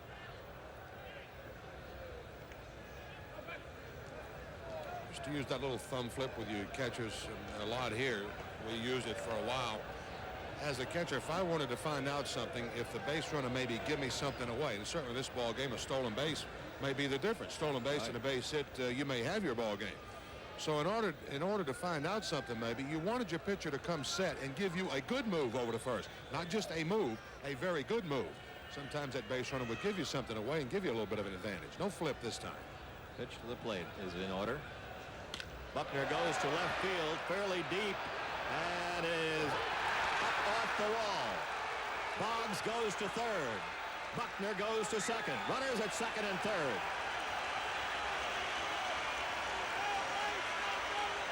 A line drive to left field. Bradley tried for it with a leap and went over his head off the scoreboard. The point I think Bradley could have caught had he stayed with it. He just really misplayed the ball, not being that familiar with left field and the wall here. He's going to stop it and jump too quick. He could have gone another 2 steps maybe to get to that ball. He's not sure exactly if he's run out of room or what kind of room he's got left. Ball that would have been reachable for him had he gotten back there. Easy for Boggs to go to third. Of course, Buckner with the double. And Phil Regan, the pitching coach, to the mound. Buckner's 7th double, and Jim Rice will be the batter. Now they have to decide what they want to do with Rice up there with 1 out. Baylor on deck. How they want to do it. With all of a sudden the Red Sox have created a situation here which Moore has not been in before, with runners at second and third, and Yeager, looking toward the dugout, will crouch behind the plate. Infield in all the way around. Runners at second and third, 1 out. Grounder to shortstop, and the runners will have to hold. Rice is out, and now there are 2 away, and there's a big break for Moore as the infielders can move back now. Jim Rice grounds to short on the first pitch.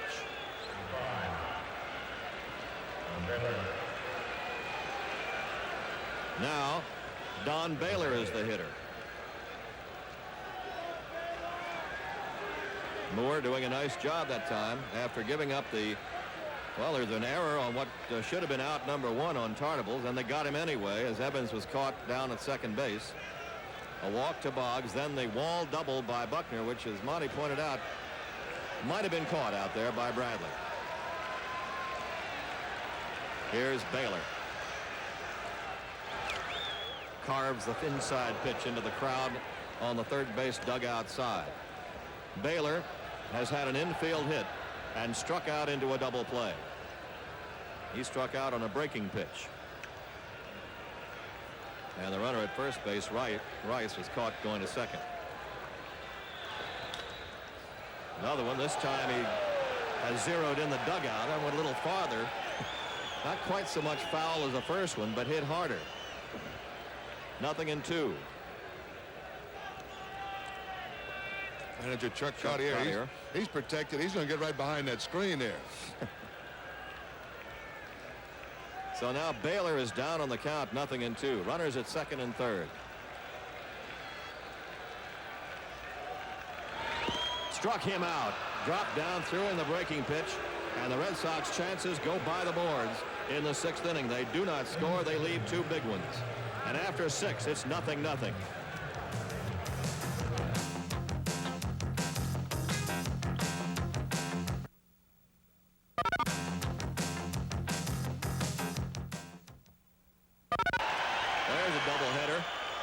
Well, I'll say there's a doubleheader. Mr. Niehaus, the gentleman on the left, and the right-hander, the man on the right hand, I'd like to welcome him back to Boston. That's Mr. Ken Brett, who he and I were, that was my first roommate in the big leagues, by the way. I remember that.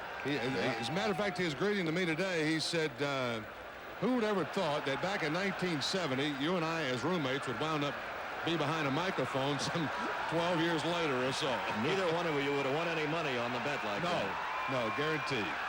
Well, I tell you, after 6 innings, it's 0-0 here. They're having some people evicting people who are going out on the field now as these guys look at what is happening here. You can tell the Mariners strikeouts, 14 of them for Roger Clemens in an exciting baseball game at Fenway Park, and some of the clowns are out on the field now and being taken care of.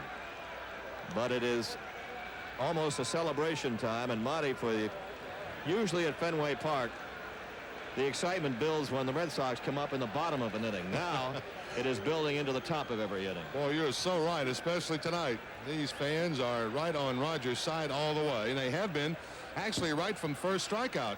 Ned, the count went to 3-2 on Owen, and he proceeded to strike out the side. It's just gotten better as the night has gone along. 2 times this young man has struck out. Here's the left fielder, Phil Bradley, in the 7th.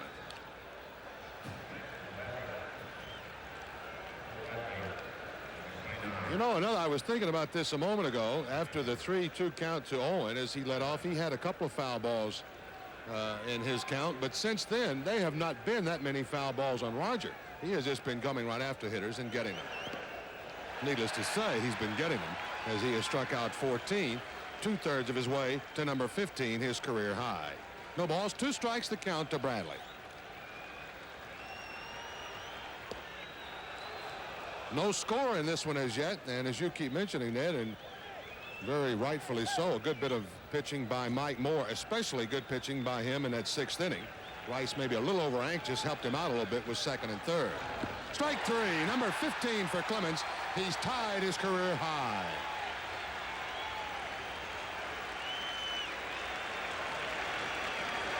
Well, you just maybe tape the first couple of batters in this game, and you can play it again. This is it again. Just high heat. Oh.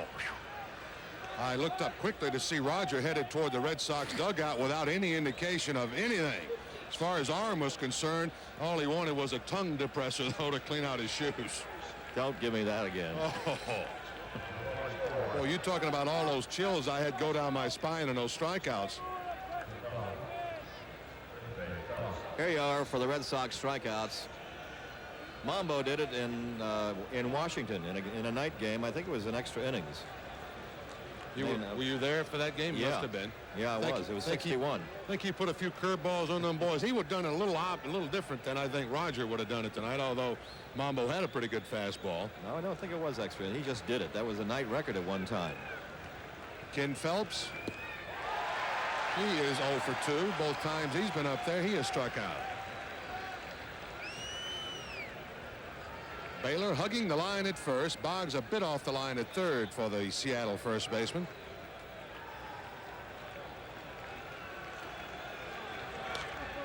Out of play. The ball goes one way, the bat the other. No balls, 2 strikes, the count to Phelps.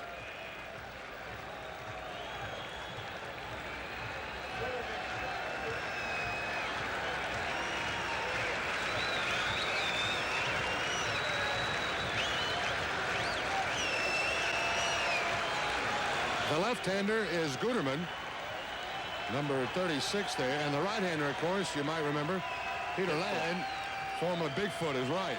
Bigfoot, really Bigfoot. Peter Ladd, formerly with the Milwaukee Brewers. Guterman can really throw hard, so can Ladd. Here's the 0-2. Laid off the high pitch, 1 ball, 2 strikes.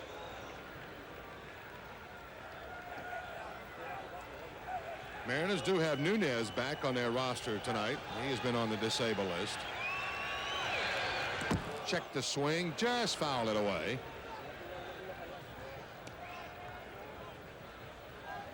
Ned mentioned earlier with the strikeout to Yeager back in the 6th, no Seattle batter has escaped Rogers' strikeout mark tonight.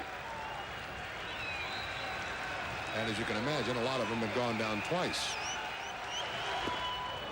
Breaking ball in a good one, but just a bit low, and it's 3-2 now to Phelps. Roger, through 6 innings, had thrown 92 pitches, 60 of them for strikes. Seems hardly enough. It's a pretty good average there. He'd have to throw about that many strikes to strike out as many as he's got. It's 2-2, not 3-2. Struck him out. On the foul tip, that's number 16 for Roger. I thought the count was 2-2, but I wasn't going to argue, and I was correct. At any rate, it winds up 2-3.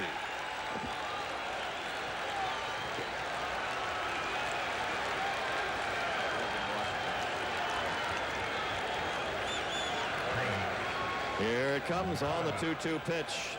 Just mad, nasty pitch. Breaking down and away from a left-handed batter. Designated hitter Gorman Thomas. Big swing and a miss, strike 1. That Mambo Ked game was indeed in Washington, and it was 17, and he did it in 9 innings. He beat Washington, by the way, 2-1. I'd like to know how Washington got a point. That was on the tail end of a double play, 19-game road trip that we went on. Fastball just a bit high. That was my first long road trip in '61. They went to Detroit and Cleveland, and Jackie Jensen jumped the club. They went to Kansas City, Minnesota, L.A., and then back to Washington before coming home.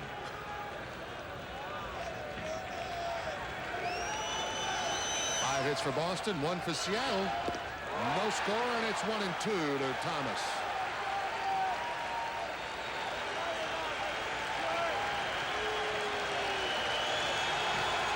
Well, you have to think, too, that these Mariner hitters know that they've struck out a lot. And these people at Fenway are all standing.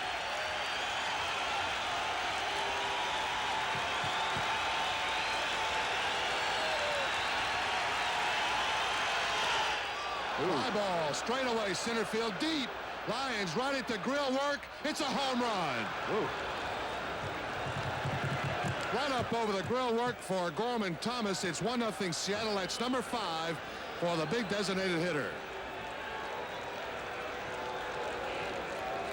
Boy, that's what you think sometimes in this ballpark, in any ballpark, when you have a game like this. One thing like that can ruin a whole night for somebody.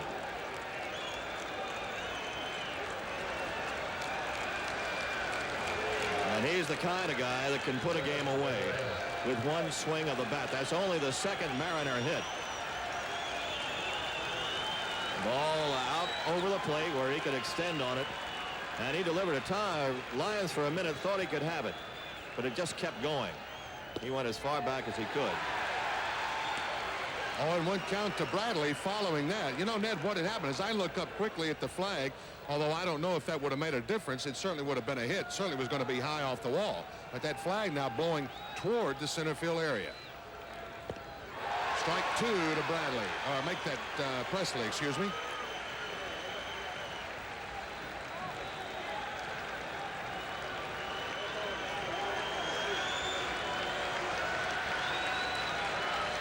Roger may be thinking a little bit about that pitch to Thomas as he backed off the mound and took more time right there tonight than he has, I think, between any of his pitches.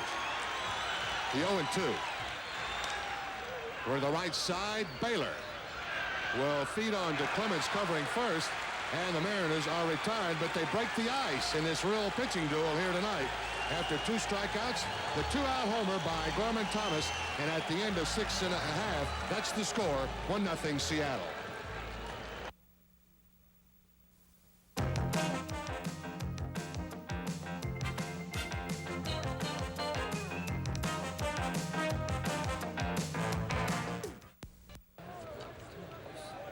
Well, as we go to the bottom of the 7th inning, the Seattle Mariners coming up with that run on the home run by Gorman Thomas. But when you look at it this way, Ned, you figure your team had to score a run to win anyway. So now instead of winning, they just have to come something to get a little bit even with the Seattle Mariners.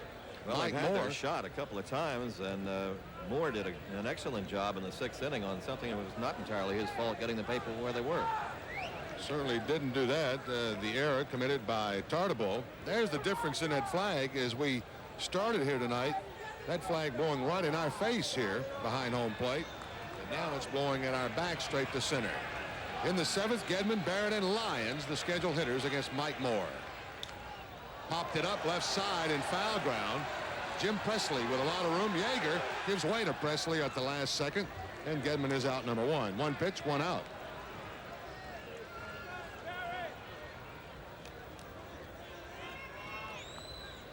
Mike Moore has had the Red Sox on base in each of the last 5 innings. He gave up hits in the 2nd, 3rd, 4th, 5th, and 6th. He walked Red Sox batters in the 5th and in the 6th. But the Red Sox have not been able to do anything about it. And Barrett had a long drive to left center his first time up that looked like it might do some work. That was after Baylor had gotten to second on an infield hit and a ground out, but Dave Henderson ran that one down. That prevented the Red Sox from scoring. Marty 0 for 2. Tough pitch by Moore right on an outside corner. 0-1.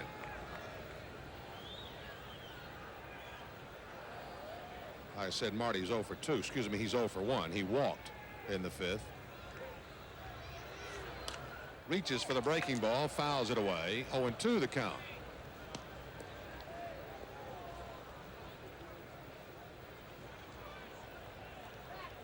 Red Sox with a 9-8 record. Tied for second with 2 other clubs in this American League East. 2.5 games behind the Yankees, who are getting beat right now, by the way, by a score of 4-3. To Owen at short. A real grass cutter there. He throws Barrett out, and that's 2 down. Marty, by the way, has not struck out yet in this 1986 season.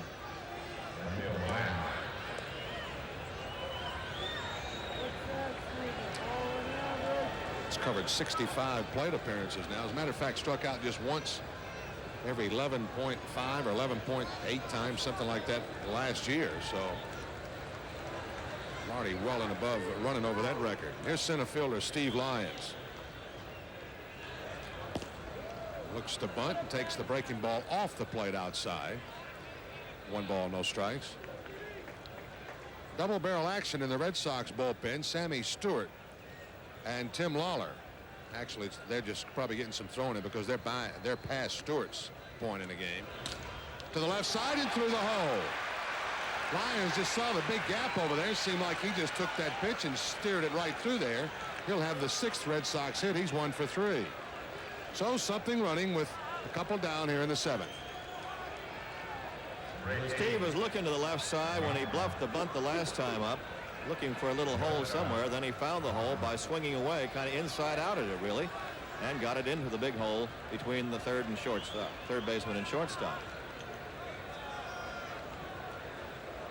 So with 2 out now, a little speed on with Lyons at first. That'll bring up Glenn Hoffman, the shortstop. Hoffey is struck out that back in the 3rd inning, and he bounced into a 5-4 fielder's choice that ended the 5th. Got to watch Lyons now. Infield, fanned out. Presley right on that line at 3rd. Lyon with a bluff on a couple extra steps on his lead. Hoffman takes it outside, ball 1. The Seattle outfield straight away, very deep. And they are sitting in a position they'll of course try to cut off a gap or keep anything from being hit over the head that might allow Lyons to score. Moore going to try to take a step from that lead right there.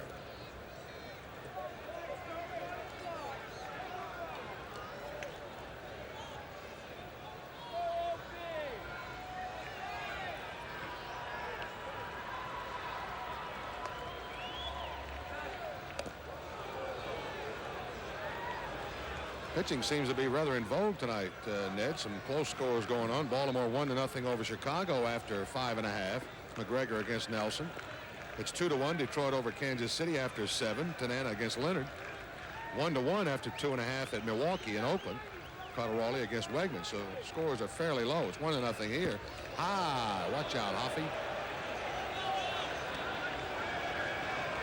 Ball looked like it might have just bent right around Hoffman's front leg. Looked for a minute as if he was hit by it, where he could take one for the club at this point. And he just kind of danced away and almost grazed his uniform.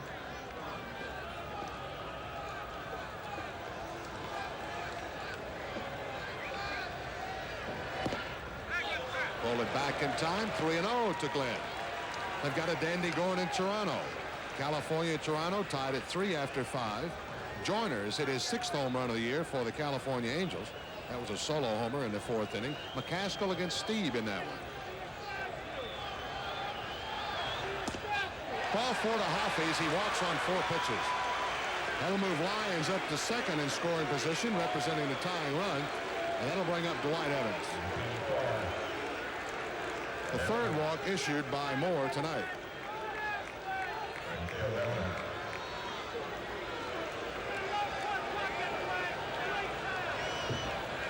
Ed Romero has come out to run for Glenn Hoffman. Ed Romero, who has been the starting Red Sox shortstop for the last 15 games. And done a very good job of it, too. He has indeed. As a matter of fact, Ned, the last game he played, we might remember, he hit a couple of balls hard that Brett actually robbed him of 2 base hits. He could have been 2 for 3 in that game or 2 for 4, but as it wound up, it didn't work out that way.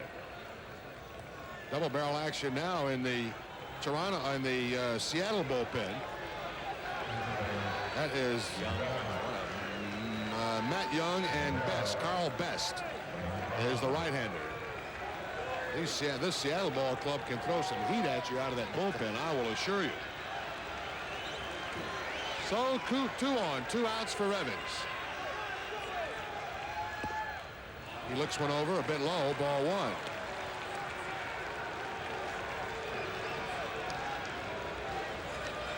Matt Young just demoted to the Seattle bullpen. He was sent down there today, as a matter of fact. A little pitching change in the rotation for this series here in Boston. Billy Swift will pitch on Thursday in this series, taking Young's place. Drive deep to left center field. This ball is deep, deep, Gone! It's a home run. 3-run homer for Evans. The Red Sox lead 3-1.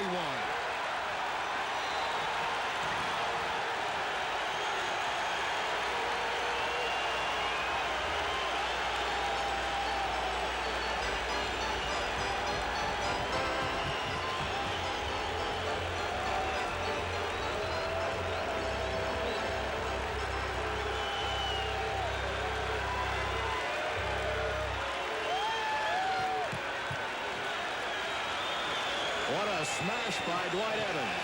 His second home run of the year, the first since opening day. Laced it, and everybody knew that it was going somewhere. It only has to hit to the right side of that yellow line, and that's exactly what it did. Right in there for a 3-run homer. And Dwight knew that he had at least a double on this. Had to keep watching, and then he knew, I've got the whole thing. Boston takes the lead. It's 3-1, and Boggs has a strike on him as Evans will circle the bases. Number 2 for Dwight. Boggs 0 for 2 in the night.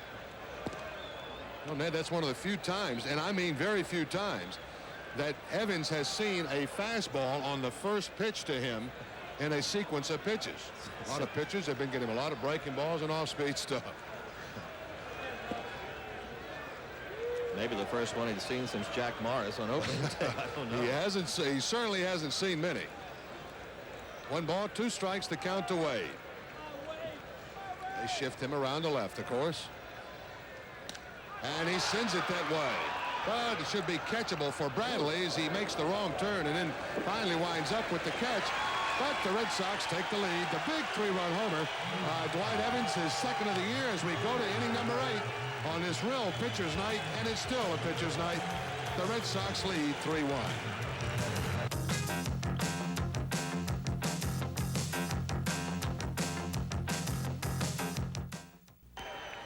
You can earn up to $3,000 for your nonprofit community group. The Red Sox Community Game Program is designed to raise funds for your group as well as provide an entertaining event at the ballpark for community members. Call Michael Silva, Red Sox Group Sales Director, at 262-1915 for more details. One change for the Red Sox as we go to the 8th inning. We'll make that 2 changes, actually. One is that Ed Romero will be at shortstop in place of Glenn Hoffman, who he pinch ran for. And secondly, Roger Clemens has a 3-1 lead, which he didn't go into the 7th with. Boy, they changed that around in a hurry as the bottom of the order really started it with 2 out. A single by Lyons and a walk to Hoffman. There the K's out in right field. All of a sudden they appeared. Guy must have been listening or watching something and got here. Boy, they got strung up there in a hurry. He wasn't here in the 5th when he got his 10th because I looked again then. So. Well, he's got 16 now, and he is within a shot of a major league record. Which is 19. Strike 1 to the first batter, Calderon, who has fanned twice. Top of the 8th inning, Red Sox lead 3-1. Calderon has been called out twice on strikes. Is that record held by a couple of people at 19? I think Carlton has 19. Steve Carlton and somebody else. I know Nolan Ryan's got 19 because I watched him do it. Joe Stambito and Rob Stanley, they're the late inning guys, and they're up in the bullpen. Nothing in 2. Nothing in 3. 17. And Calderon was just completely lost out there. He was flailing away regardless of where it was. He has tied the Red Sox record for Mom Bouquet, which he did in 1961. There is ball 1 to Tarnable. Tom Seaver, Nolan Ryan, and Steve Carlton all have 19. Back it goes for a foul. I think that 18 is the American League record held by Bob Feller. No, I don't know. I can't be sure, but I think I saw Nolan Ryan strike out 19 of us. Oh, that was when he was in the American League. Yeah. That's right, with California. Yeah. Yeah. The other 2 were national. There's a drive to the gap in right center field, covered by Lyons in a hurry, and Tartable is on with his first hit and the third hit for the Mariners. Well, the young man has proved all along coming into this series here that he's got a little punch. He finally catches up with a Clemens fastball, which a lot of Mariners have not been able to do tonight, although he didn't pull it. Gets it into right center toward the gap, cut off nicely by Lyons, and he'll keep the force play in order. So here we go with one out in the 8th inning, and Dave Henderson is up. The pitch, strike one. Henderson called out on strikes in the 3rd, went down swinging in the 6th. He was number 6 and number 13. 17 strikeouts for Roger Clemens if you just joined us. We're in the 8th inning.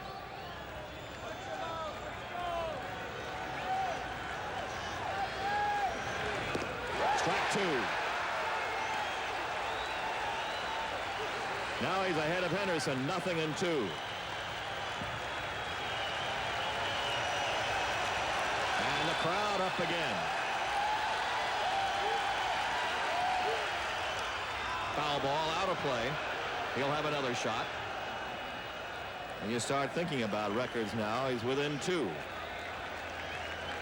Incidentally, Steve Carlton, show how his luck ran. He struck out 19 and lost the game.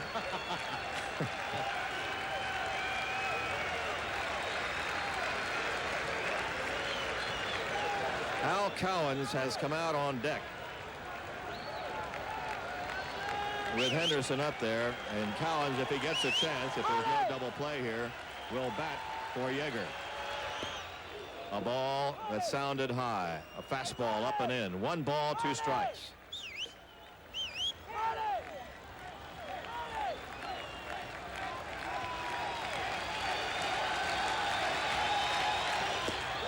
Knocked him down a little bit. 2-2. Roger pressing maybe a little on that pitch. That's just looked like maybe an overthrow there, and they're a little anxious to get it, maybe trying to throw a little bit harder. Wish you wouldn't do that. Just stay within yourself, Roger. It's worked so far. 2 balls, 2 strikes, 1 out. Strike 3. 18.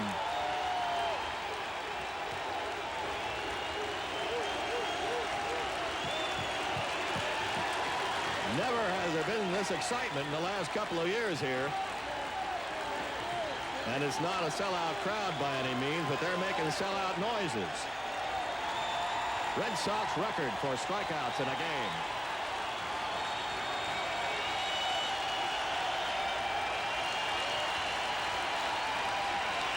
Al Cowens is going to bat for Steve Yeager.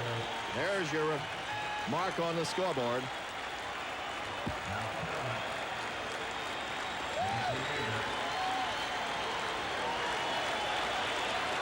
Cowens usually gets the bat on the ball, but I would think this would be a terrible time to come up as a pinch hitter, wouldn't you? Well, one thing, when a manager calls your name, you wouldn't run up there that bat rack to grab a bat. You'd go walking up there with a very soft gait. All right, Al Cowens up there. The runner at first base is Tartable. Ball 1.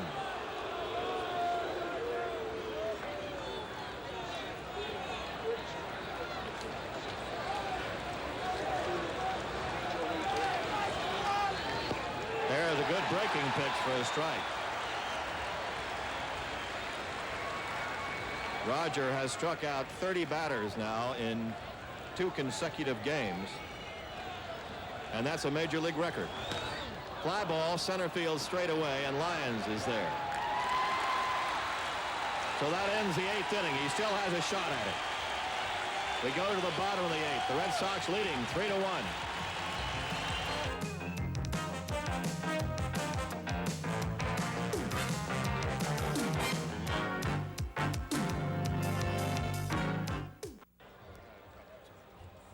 Tomorrow night, the Red Sox take on the Seattle Mariners in the 2nd game of this 3-game series. Bruce Hurst will be on the mound for the Sox, and Marks Langston will start out for the Mariners. I'll tell you, that might be another matchup for you right there. A couple of hum babies working, a pair of hard throwing and strikeout left-handers. So join us at 7 o'clock for Red Sox Digest. That'll be followed by great baseball action right here live from Fenway Park at 7:30 here on NESN, where we deliver. We have a new catcher for the Mariners as we go to the bottom of the 8th inning. Bob Kearney has come on to catch the slants of Mike Moore, who in his own right has pitched a fine ball game, made one mistake, a 3-run homer to Dwight Evans in the 7th inning to make it 3-1. The attendance tonight in on this almost historic occasion, we don't know yet, 13,414. 13,414. Boy, and they'll remember this one. If he does break or tie that record, in 10 years there'll be 30,000 people here. Minimum. Bill Buckner is up. There is a strike. Buck has a double tonight, a double off the wall in the 6th inning. They did not score in that inning. They scored in the 7th after 2 were out. A single by Lyons, a walk to Hoffman, and a home run by Evans. And that's been the bad inning really for Moore. Red Sox had opportunities in the 5th and 6th, but they were squelched. 1 ball, 1 strike.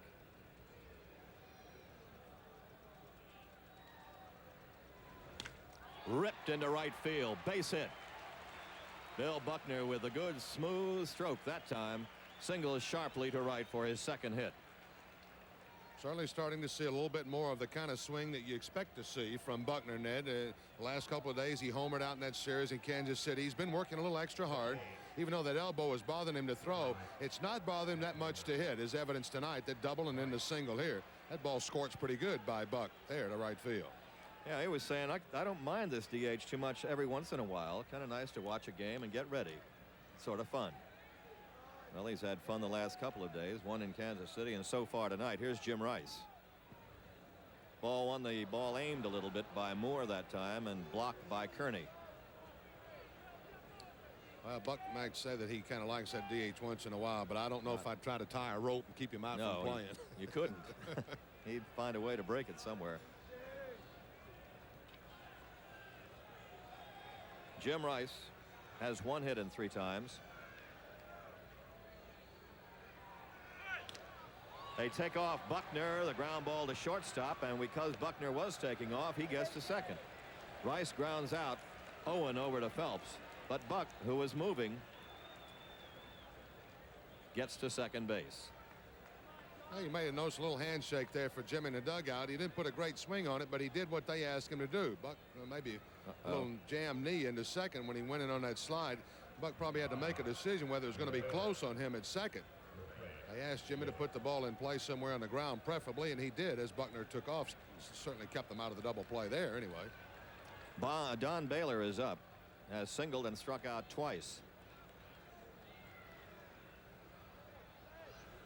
Rips it, foul. There's that 3rd base foul line shot again. He did it on a breaking pitch too.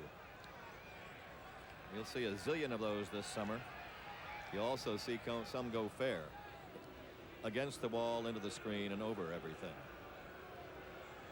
A little scrap iron at 2nd base with now a little twisted knee to go along with the ankles and the elbow.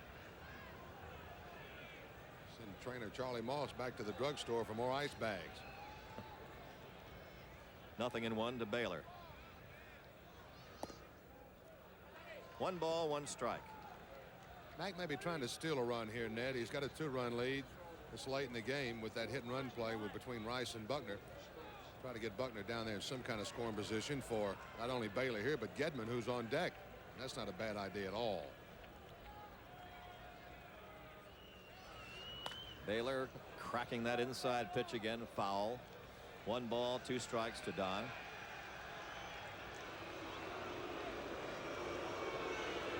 John McNamara sitting in on this one and happy to be here right now with a performance of Roger Clemens. Red Sox are leading 3-1 in the 8th inning if you just joined us. Roger Clemens has struck out 18. with 1 inning to go. Fastball 2-2. Major league record is 19.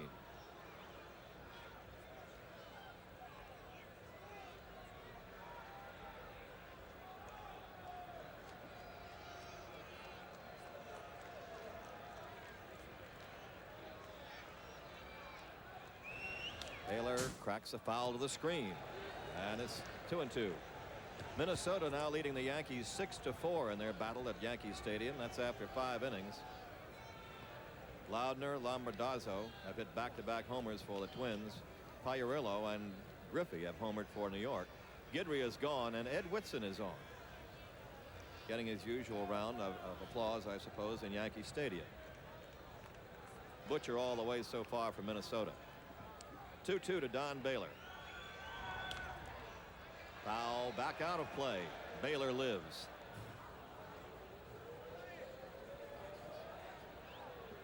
Three runs, 8 hits, 1 error for Boston. 1 run, 3 hits, and 1 error for Seattle. The home run has told the story offensively. Gorman Thomas put the Mariners ahead of Clemens with a home run in the 7th after Clemens had fanned 16 at that point. Then Dwight Evans with a 3-run homer in the 7th, putting the Red Sox ahead.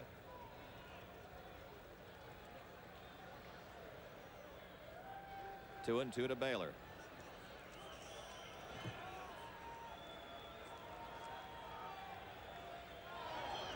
Three and 2.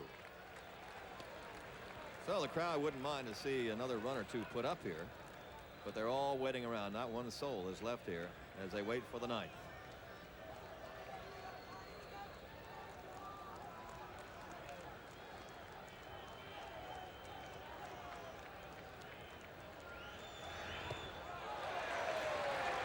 He walks Baylor. 4th walk given up by Mike Moore, and he's kind of aiming the ball at Baylor that time. And Cottier coming out toward his pitcher.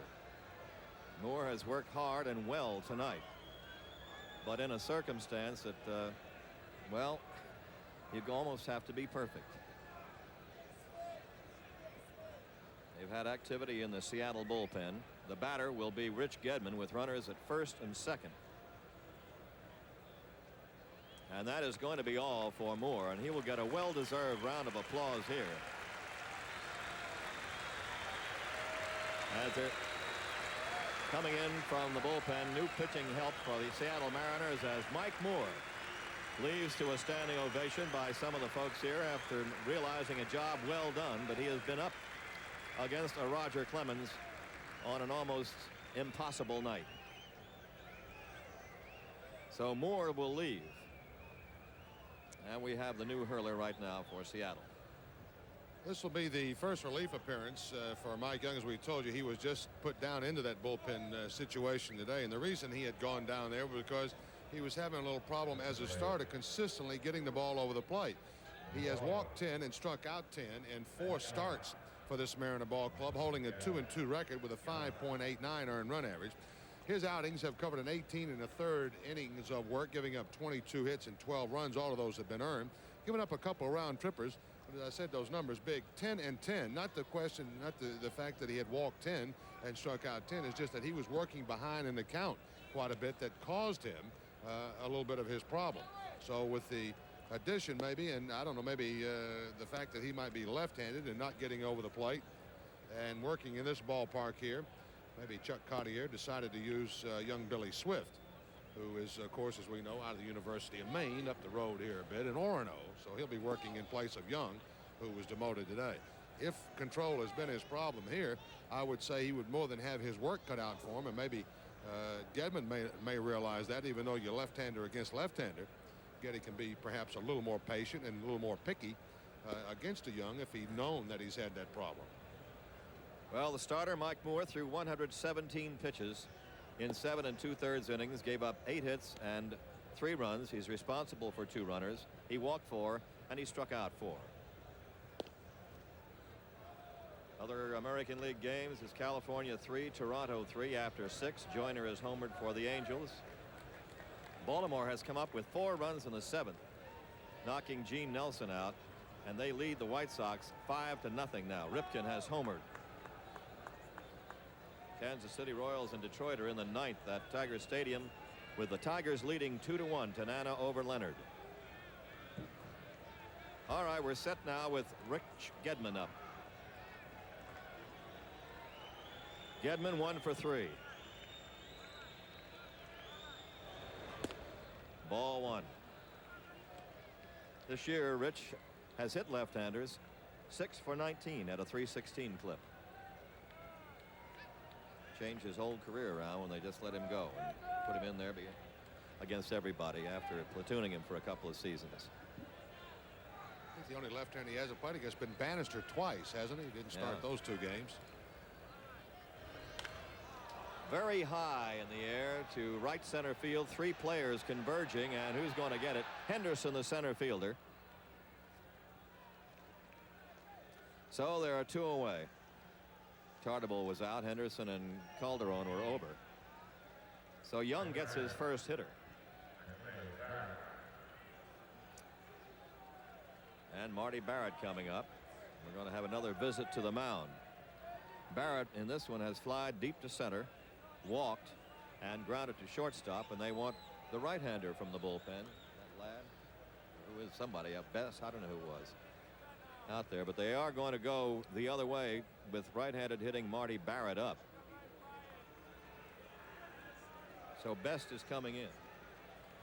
The right-hander Best is relieving Matt Young, who in his first relief stint does his job by getting a batter out, the left-handed hitter, on a short fly ball to center field.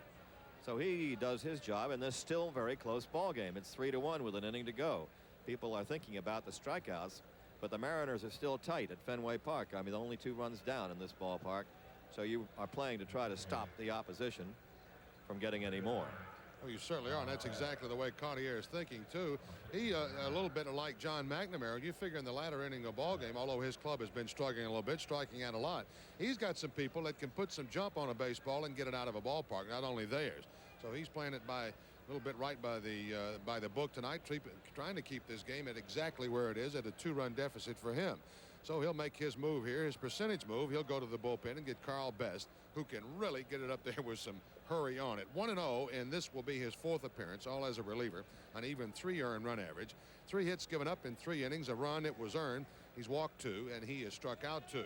This Seattle Mariner bullpen, as we have mentioned, blessed with a lot of hard throwers down there. Some of them yet young enough, wild enough to maybe cause them some problems.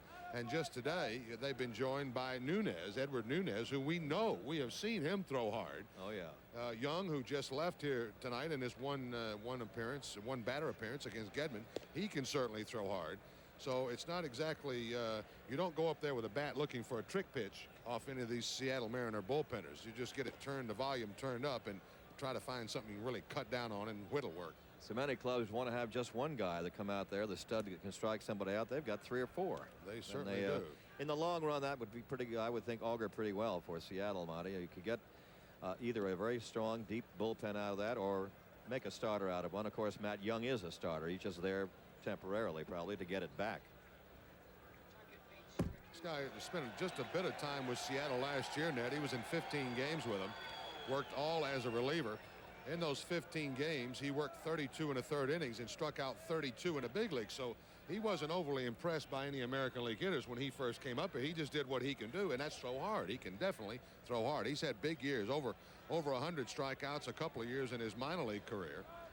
So if he can find that strike zone consistently enough, and they feel that he can, somebody better watch it. Yeah. The Pawtucket Red Sox won their ball game tonight with Mike Rochford winning his 3rd without a loss. Marty Barrett is up 0 for 2. Red Sox leading 3-1. Again, if you just came in, they were waiting for the 9th inning because Roger Clemens has struck out 18 batters, 1 shy of the major league record with 1 inning to go. Meanwhile, it's just a 2-run lead for the Red Sox. Certainly no blowout. for Roger to concentrate strictly on strikeouts. He wants to win the ball game.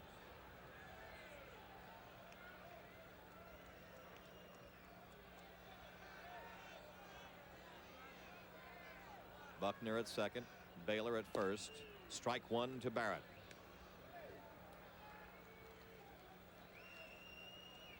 The outfield straight away on Marty.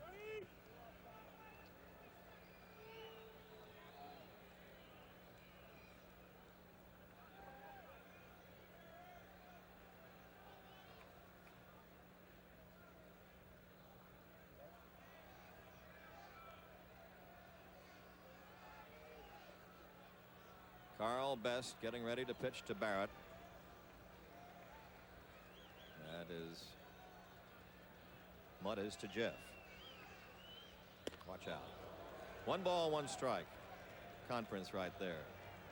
Old buddy Mike Easler has hit his first home run of the year for the Yankees. Came in the 6th inning with nobody on. Yankees trailing Minnesota at least 6-5. Kind of a wild one at the stadium. The Mets romped to their 10th win in a row tonight by beating Atlanta 10-5, getting 14 hits. Strawberry homered. 1 ball, 1 strike to Marty Barrett. Shoots it off to right field, foul, and it's 1-2. Montreal 7 and Cincinnati 2 in the 9th. Cincinnati batting now. And the Phillies leading Houston by a 10-4 score after 7.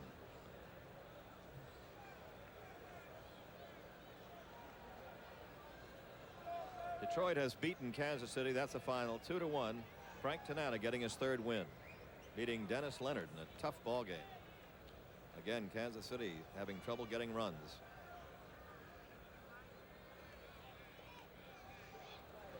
Barrett checks a swing, foul tip, strike 3. So it's a strikeout, and the 2 relief pitchers come on and do their jobs. We go to the 9th inning, and Roger Clemens with the Red Sox leading 3-1.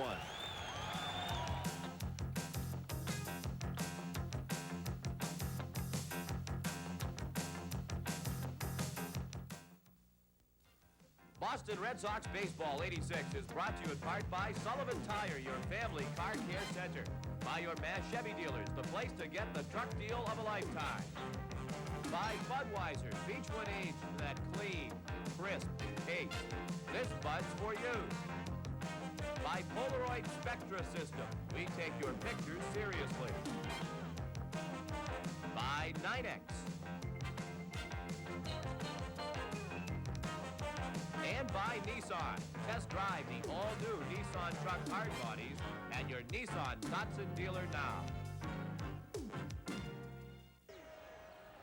So it is the 9th inning with Roger Clemens 1 strikeout away from tying a major league record, 2 strikeouts away from creating one. He has fanned 18 through the 8 innings, and in that time he has thrown 124 pitches, 84 for strikes. Change defensively for the Red Sox in the 9th. Dave Stapleton playing first base. Stapleton replacing Baylor at first base. And it's still just a skinny lead for Roger, even though he's been so overpowering. There they are in right field. The K's are up. 18 of them. And this crowd pumped up and hanging around to see what happens in the 9th. The top of the order will be up against Clemens, Owen, Bradley, and Phelps. Spike Owen, a teammate of Rogers in college, and the only switch hitter the Mariners have, has struck out single to right and flied deep to center. Clemens has allowed 3 hits, a home run by Gorman Thomas, single to Owen, and a single to Tartable.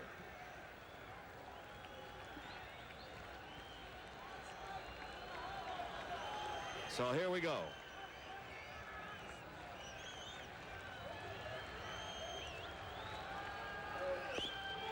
Strike 1.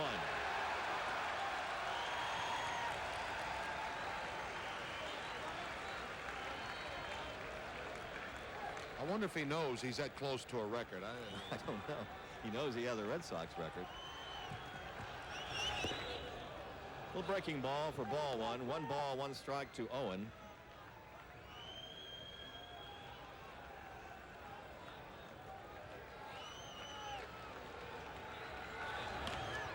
Little foul ball down to third base. And now the count is 1-2. Owen really tried to duck away from that. Somehow you got the feeling that these fans are glad that that was a foul. Yeah. They all come to their feet again. They're looking back and they're glad that Baylor dropped that foul ball too. Got a Maybe. strikeout out of it. Might make the difference. 1 ball, 2 strikes to Owen.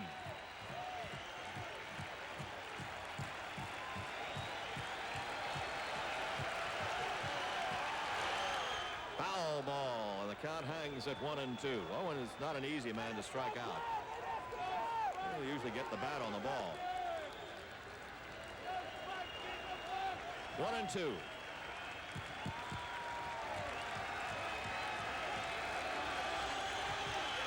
Tied the record. 19 for Roger Clemens. Major League record tied. He has 2 batters to go to try to set a new one.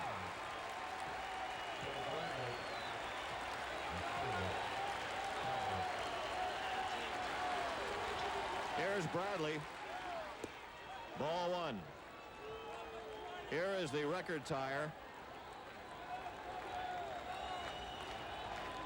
Didn't lay off the highway. 1-0 pitch to Bradley. Ball 2. Phil Bradley has struck out 3 times. He was number 2, number 7, and number 15.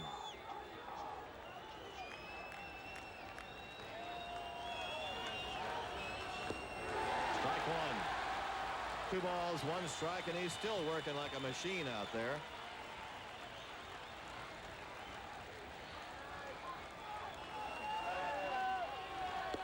Strike 2.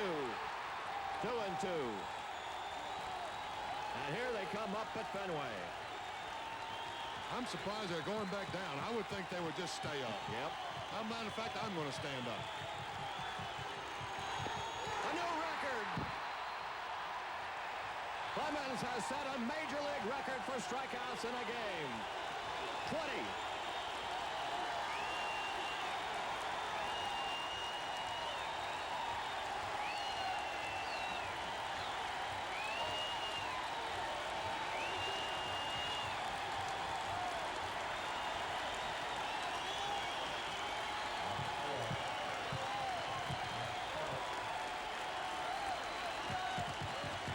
Just let him yell. 20 strikeouts in a game, and here's Ken Phelps. Ball 1. That would be something if he could finish with a flare and strike out the side. The way he started, why not? He did that. Count is 2-0 to Phelps. Oh, mercy.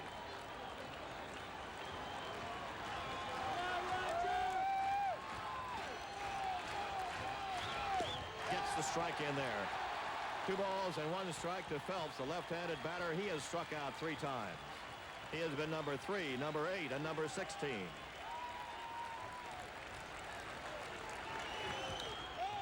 To shortstop, Romero. Game's over, and Roger Clemens has fanned 20 for a new record. What a performance by the kid from the University of Texas.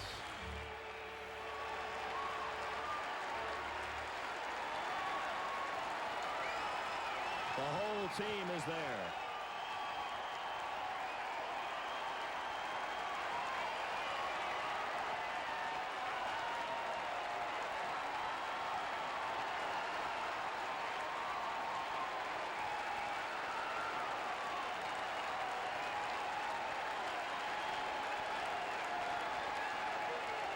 Keep it right here for a minute. 20 strikeouts, a new major league record in one single game. Final score, Red Sox 3, the Mariners 1. And Steve Lyons is patting his glove as if he did it.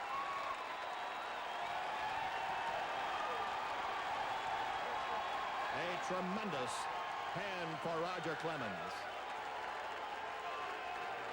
So the final score is Boston 3 and Seattle 1. We'll be back in a moment with our instant replay.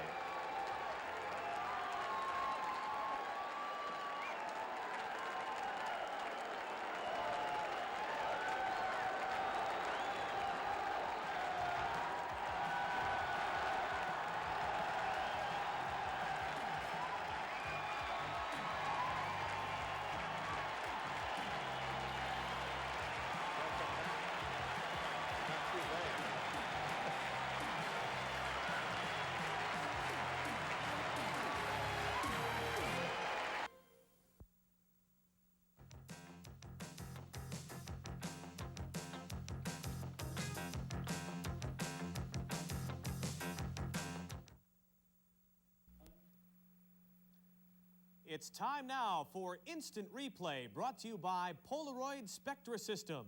We take your pictures seriously. Wow. What do you say after a performance like that? Roger Clemens pitching a gem tonight. Hello again, everyone. I'm Paul Guggenheimer, back at our Nesson Studios. The final of tonight's game, Red Sox 3 and Seattle 1. 20 strikeouts for Roger Clemens, a new Major League record for 9 innings. Roger Clemens striking out a man in every inning. He struck out the side 3 times. He had 9 strikeouts by the 4th inning, 12th by the 5th, in all 20. Right now, let's go down to the field and join Sean McDonough with his post-game guest, Roger Clemens. Yeah, I know. We'll let you out. We'll just ask you one question. Thank you very much, Roger Clemens. If you could, if it's possible, just describe for us your emotions and what you're feeling right now. It's impossible to tell my feelings right now. That last inning was adrenaline only, and I just thank the man in the sky for being behind me all the way. I give all the credit to him, and for me being out here and coming back from Starnes. It's been a long, hard road back, and it just feels good to go out there and win like that. Were you aware going along of all the records that you were breaking along the way? Were you being kept posted on that? Nip said something towards the end of the game there, but I just, like I said, I knew I was throwing well, but I just, like I said, the guy over there was throwing a good game for them, and I was trying to keep the momentum over here. And, Dewey came back with a big home run, and that picked me up and started giving me. What were you feeling after the Thomas home run? You had to be awfully discouraged. Here you are on a record-setting performance, and yet you're in jeopardy and in trouble as far as maybe winning the ball game is concerned. Well, sometimes that happens, and I was challenging guys, and Gorman's their big man to do that. So you got to be careful there and not get carried away when you're throwing the ball like that. But those things are going to happen. I might give up 30 home runs this year. It seems like I'm giving up one every time I pitch, but. I like to go after guys, and sometimes I get the ball up. That happens. Roger, I know you got to get inside. There's obviously a lot of people who want you. We really appreciate you coming out here, and congratulations on a record-setting performance. Thanks. Roger Clemens, our guest, a new Major League record, striking out 20 Seattle Mariners tonight. Let's go back to whoever. Well, this is whoever, Paul Guggenheimer, back at our Nesson Studios. I should mention that the Polaroid Strikeout Challenge, which basically works this way. Polaroid awards $50 for every Red Sox strikeout to the Jimmy Fund. If a Red Sox pitcher strikes out 10 batters in a game, $1,000 is awarded by Polaroid to the Jimmy Fund. Tonight, not only was $1,000 awarded, but they might have to create a new category after Roger Clemens set a new Major League record, striking out 20 batters tonight against the Seattle Mariners, a 3-1 Red Sox victory. In a moment, we'll join Ned and Monty for their final thoughts on this historic game when the instant replay continues.